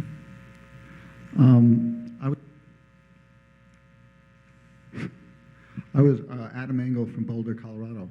I was wondering if you could comment on the moat you see around the castles of SunTrust and PNC. Well, I don't think I should comment on anything on specific holdings like that, but so I would say you would look at those in a general way very much as you look at banking operations first, and then you try and figure out what are the specific strengths or weaknesses of both organizations. But there again, I don't want to spoil the fun for you. Charlie? Nothing to add. Zone 5. My name is Bob McClure. I'm from the States, but I live in Singapore. About a week ago in the Asian Wall Street Journal, a remark was attributed to Mr. Munger, specifically that owning Salomon Brothers was like owning a casino with a restaurant in the front. The casino alluding to the proprietary trading and the restaurant to the so-called client-driven business. If that attribution is correct or accurate, can you elaborate on why you view the business in that way? I don't think it's entirely correct, but I have a pithy way of speaking on occasion. And I frequently speak in a way that works with an in-group but wouldn't necessarily work everywhere else. And every once in a while, when you take one of those wise-ass comments out of context, why, I very much wish that it hadn't occurred. This was such a case.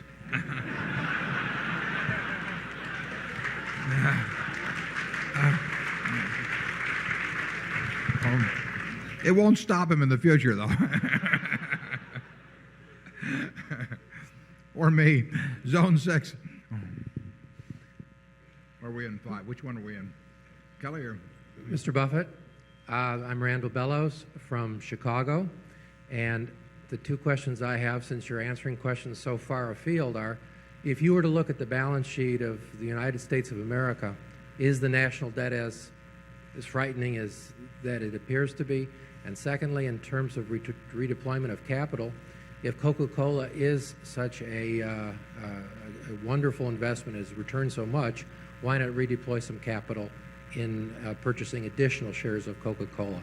And finally, thank you for letting Jane do that portrait of you, and if it's good, we'll do Mr. Munger next. Thank you. First question about the U.S. balance sheet. The net national debt is about,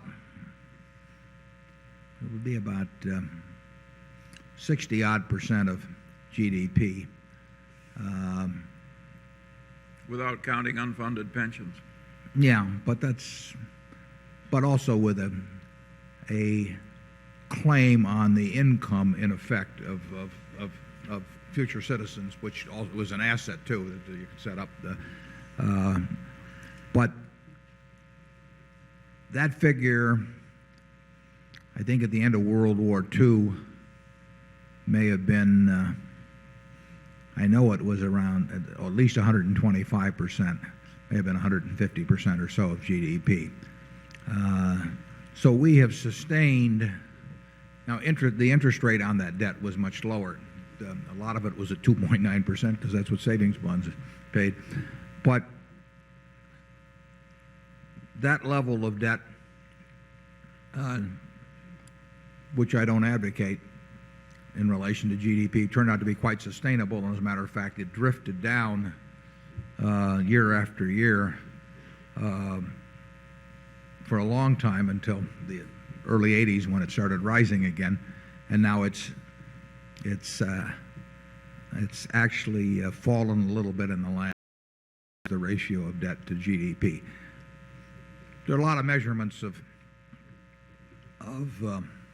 how much debt is too much and all of that. But probably, I think that if I had to look at one single statistic, I would look at that ratio of just like I would look at a ratio of debt to income for an individual. Then you'd get into the question of the stability of the income and to whom it is owed. But I do not think that the level of debt relative to the economy is of anything that's of a frightening nature.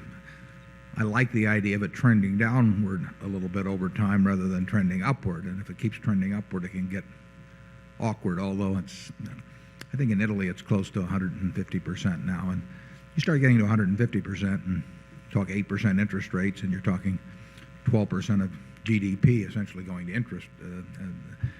If you were to put a balance sheet of the country together, it's kind of interesting because you would have this $4 billion of net debt on the liability side, and you'd also have a lot of pension obligations, as Charlie mentions, on the liability side.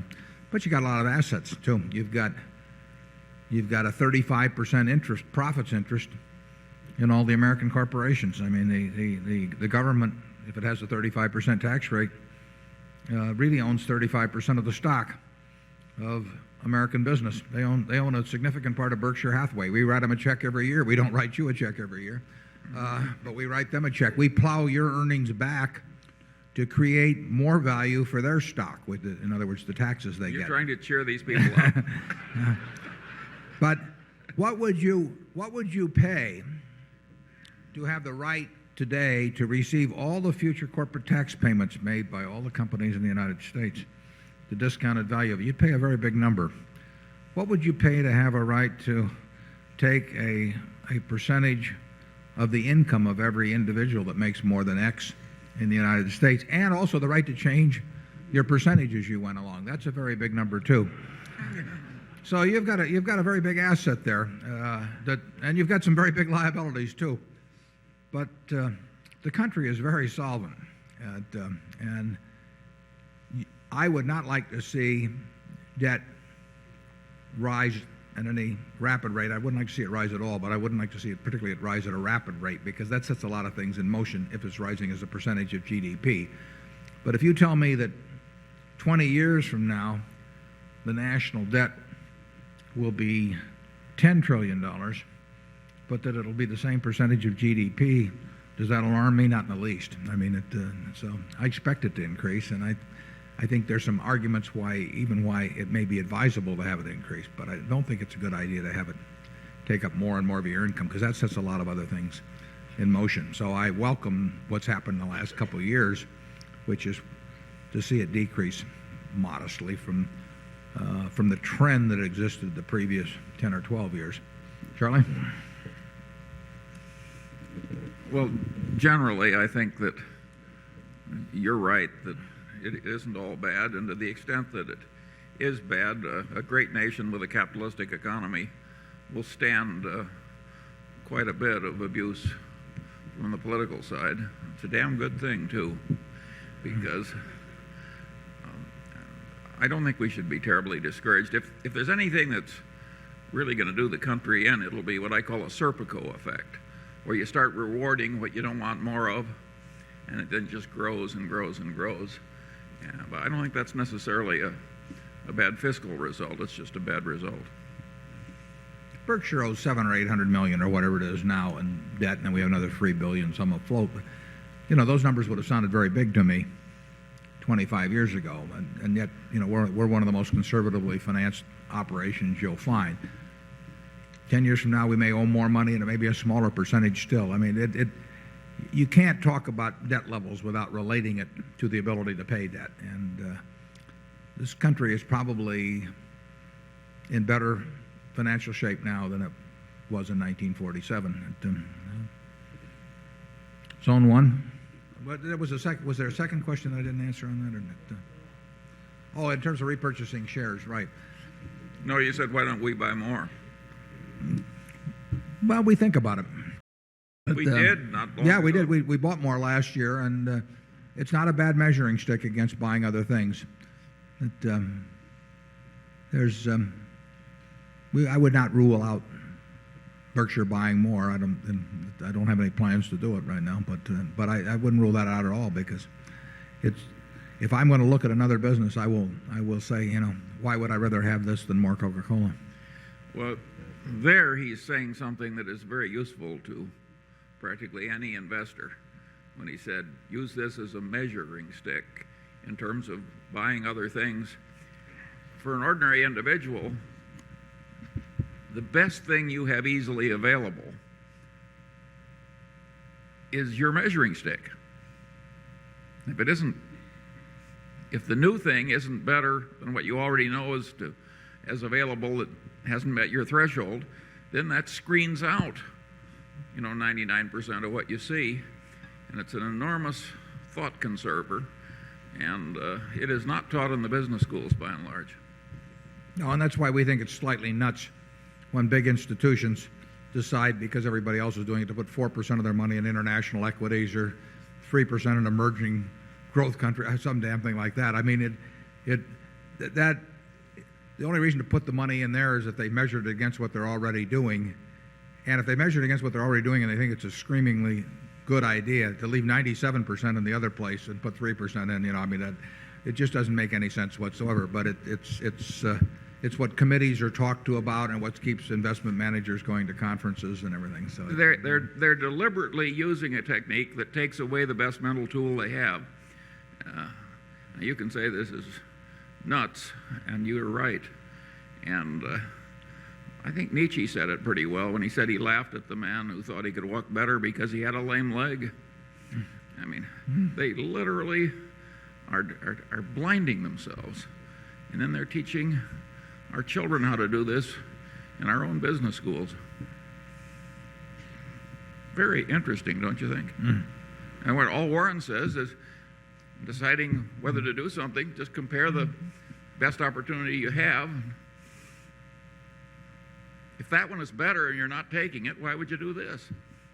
Just because somebody tells you you need 2% in international equities. Zone 1. Hi, my name is Mark Wheeler. I'm from Portland, Oregon. And I have a few eggs in your basket. My grandmother always said, don't put all your eggs in one basket. I have a question. I think you answered this a couple of years ago in one of your reports about Little Abner's investment approach. Suppose I had $100,000 and I decided to buy 4 or 5 more of your shares, and that was sort of a buy and hold thing for 4 or 5 years.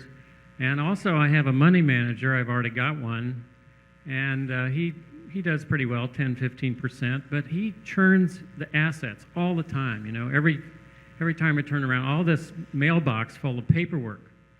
I guess my question is, how can I arrive at which is a better deal for me? In other words, to buy Berkshire, which I like, and obviously I'm here, so I'm interested in it, or hang on to my money manager who just seems to be churning the hell out of the account.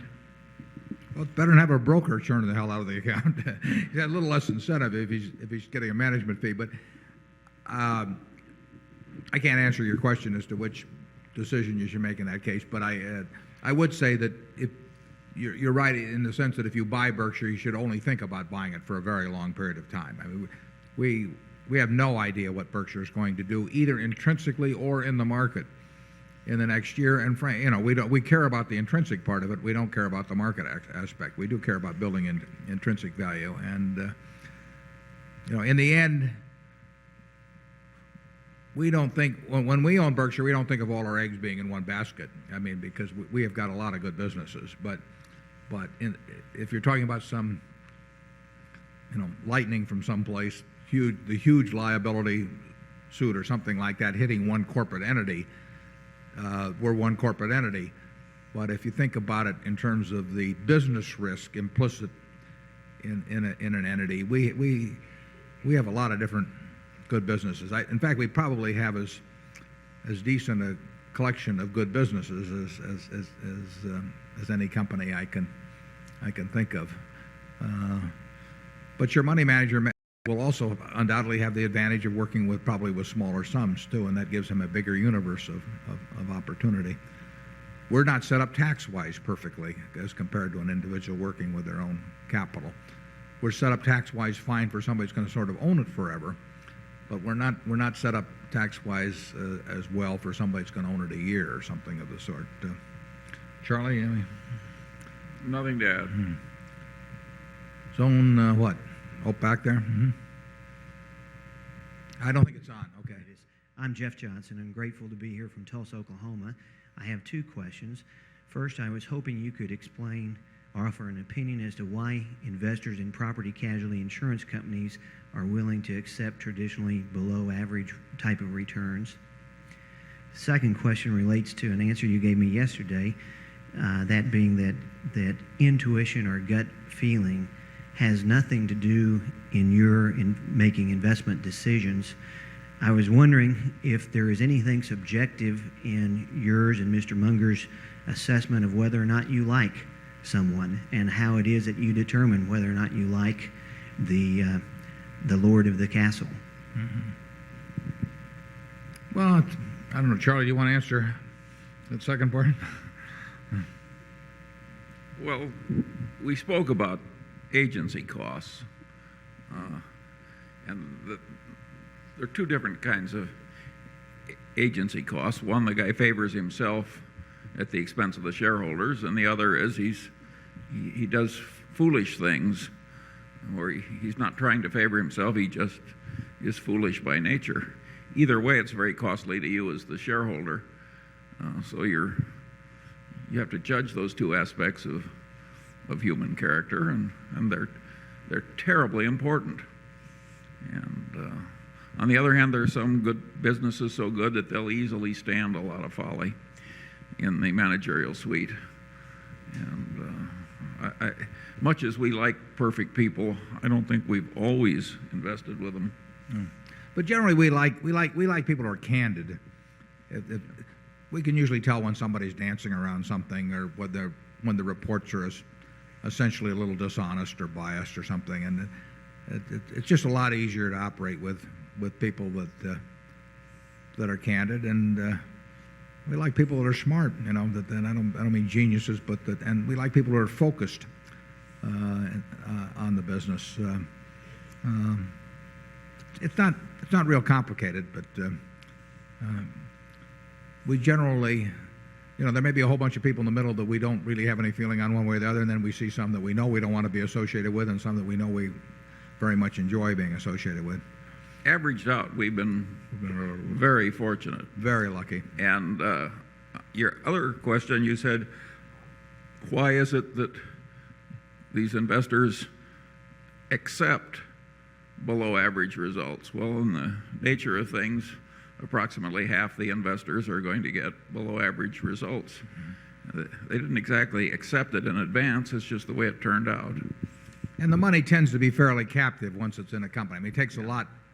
If you have a business that gets subnormal returns over time, there's a big threshold in terms of either a takeover or proxy fight or something like that to unleash the capital. So money that's tied up in an unprofitable business or a sub-profitable business is likely to stay tied up for a good period of time. Eventually something will probably correct it, but capitalism does not operate so efficiently as to to move capital around promptly when it's misallocated.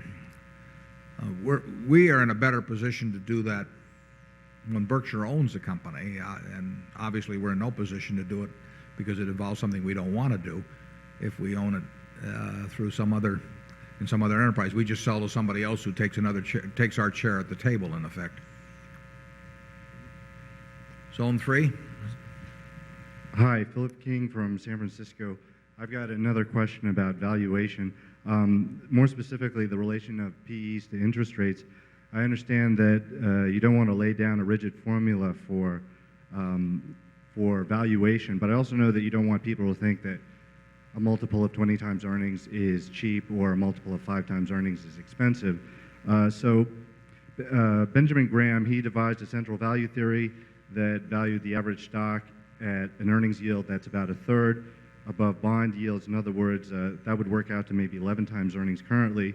And I know that you've compared the average business to a 13% bond that's worth roughly book at 13% interest rates and worth perhaps roughly twice book at 6% interest rates. So given current interest rates of 7 to 8% as they are now,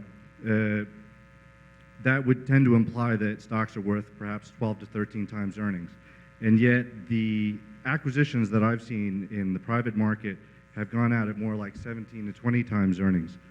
And I'd like to know, what do you think is the rough range of multiples that makes sense?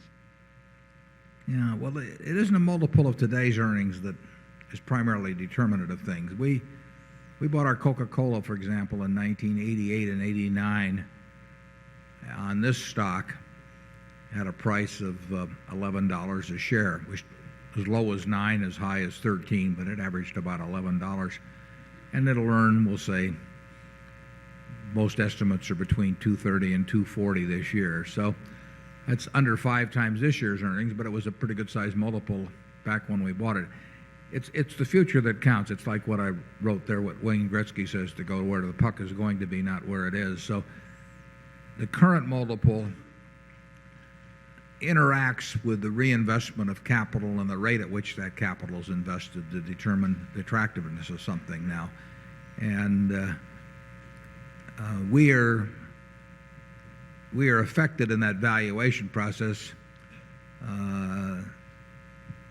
to a considerable degree by interest rates, but not by whether they're 7.3 or 7.0 or 7.5. But I mean, we will be thinking much differently if their long-term rates are 11% or 5%.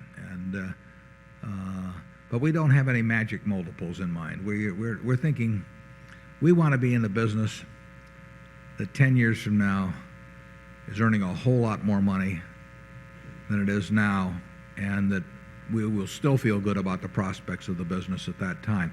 That's the kind of business we're trying to buy all of, and that's the kind of business that we try and buy part of. And then sometimes we buy others too. Charlie?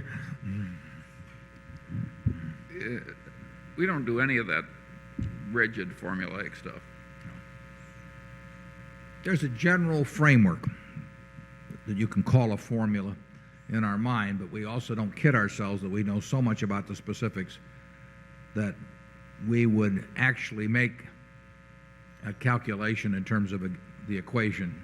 When we bought Coke in 88 and 89, we had this idea about what we thought the business would do over time, but we never reduced it to making a calculation. Maybe we should, but we don't think there's that kind of precision to it. We think it's the right way to think in a general way, and we think if you think that you can do it to pinpoint it, you're kidding yourself, and therefore we think that when we make a decision, there ought to be such a margin of safety that it ought to be so attractive that you don't have to carry it out to 3 decimal places. We'll take a couple more, and then we'll have to leave. We've got a directors meeting. We have one directors meeting a year, and we don't want to disappoint them. Zone 4. Yes, I'm Roy Christian from Aptos, California. I wanted to ask one question about U.S. Air, which has not been questioned much at this meeting. When you were on television talking about the losses there, it was funny how so many of my friends or maybe acquaintances came forward to tell me this piece of startling news. And, I tried to stand up for you a little bit, and at least... It was a mistake. You should have just taken a dive. Well, at least I wanted to point out to them that you did have dividends over a period of about 5 or 6 years, and that money was reinvested maybe at a better return than US Air, so that it wasn't quite the disaster that was pictured on television when you spoke about it, or the impression that all my friends, or I should call them acquaintances, pointed out to me. Just a comment, I guess, is what I'm asking for. Yeah, well, you're right. It could have been worse, but it was a mistake. But we received 5 years, I guess, it'd be 5 years of dividends at a good rate while we got it. But it's like somebody says, it isn't the return on principle that you care about; it's the return of principle. And but we're better off. We're a lot better off, obviously, than if we'd bought the common, and we're even better off than if we bought some other stocks. But it was still a big mistake on my part. But just keep standing up for me. I need all the help I can get on this one.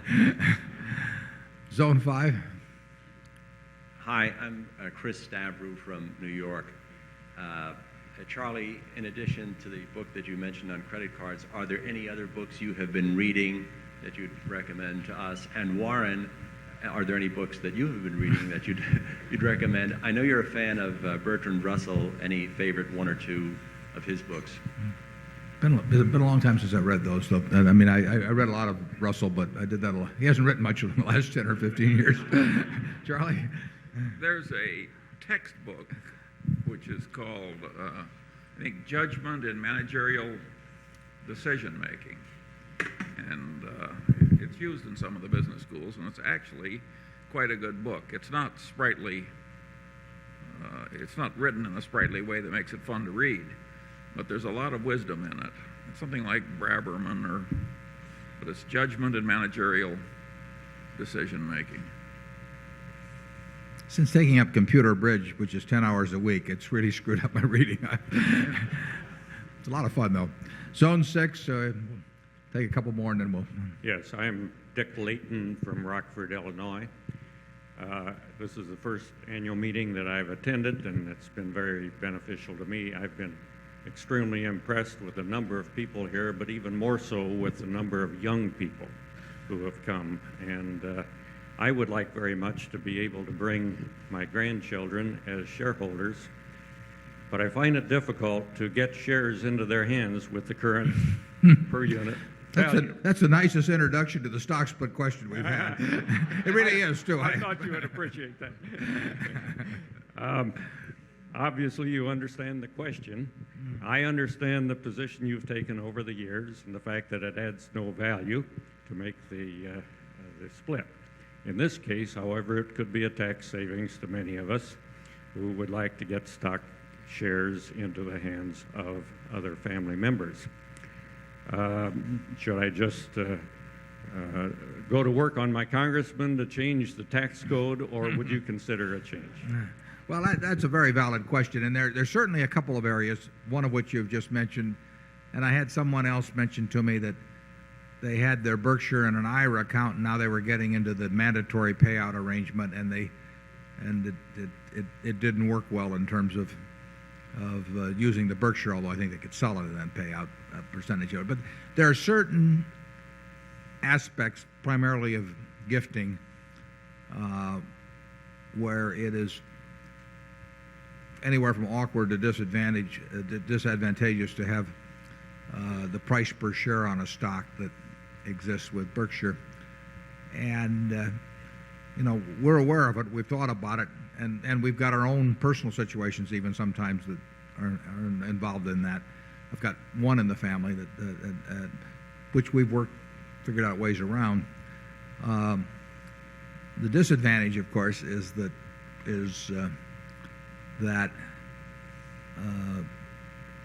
you saw a little even earlier this year of what a book can do. Or we want to attract shareholders who are as investment oriented as we can possibly obtain with as long-term horizons. And to some extent, the publicity about me is negative in that respect, because I know that if we had something that that it was a lot easier for anybody with $500 to buy, that we would get an awful lot of people buying it who didn't have the faintest idea what they were doing, but heard the name bandied around in some way. And secondly, to the extent that ever created a market that was stronger, you then would have people buying it simply because it was going up. We got a little bit of that going on this year. There are a lot of people that are attracted to stocks that are going up. It doesn't attract us, but it attracts the rest of the world to some degree. So we are almost certain that we would get. We don't know the degree to which it would happen. We are almost certain we would get a shareholder base that would not have the level of sophistication and the synchronization of objectives with us that we have now. That is almost a cinch. And what we really don't need in Berkshire stock is more demand. I mean, that is not. We don't care to have it sell higher except as intrinsic value grows. Ideally, we would have the stock price exactly parallel the change in intrinsic value over time, because then everybody would be treated fairly among our shareholders. They would all gain just or lose as the company gained or lost over their ownership period. And anything that artificially stimulated the price in one period simply means that some other period shareholders are going to be disappointed. I mean, we don't want the stock to sell at twice intrinsic value or 50% above intrinsic value. We want the intrinsic value to grow a lot. And I don't think there's any question but that we would get a worse result in that aspect if we introduce splits in, because then people would think about other possibilities that might give the stock a temporary boost. They had a tabulation in Business Week a couple of months ago on turnover on the exchange. We were at 3%, and I don't think anybody was that I saw on the list was under double digits and bigger numbers. Well, those are people that are simply, they're shareholders leaving frequently and new shareholders coming in with shorter term anticipations. We have wanted this to be as much like a private partnership as we can have, with everybody having the ability to buy it. We don't think the minimum investment is too high in this investment world. I mean, there are all kinds of investment opportunities that are limited to $25,000 or $50,000 and that sort of thing. But the problem of making change, in terms of gifts, that I wish I had a better answer for, because I think that is my grandchildren pay me the difference between $20,000 and the current price, and I think that's a very reasonable way for them to behave, particularly when sometimes they're only 6 weeks old. Yeah. You need a spouse's consent to make it to work with 20, obviously, but most of the things can be solved, but I'll admit it isn't as easy to solve them as if we just had a stock denominated in lower dollars per share. I do think that once you get a shareholder base that has different objectives or expectations or anything, you can't get rid of it. I mean, you can keep a shareholder base like Berkshire, but you can't reconstruct it if you destroy it in some way. And it's important to us who we're in with. I mean, it enables us to. I think it helps us in our operation. I think it even may, in some cases, it may even help us in acquisitions in terms of who we attract. For all I know, it may hurt us someplace too that I don't know about. But I don't think so, because I think we can design, particularly with a preferred stock, we can design something to satisfy somebody who might have in mind a different denomination security. Look around you. Are we really likely to do a lot better? This is a good bunch. That may be a good question to end on, and I appreciate it. I appreciate all of you coming, and we'll see you next year. Thank you.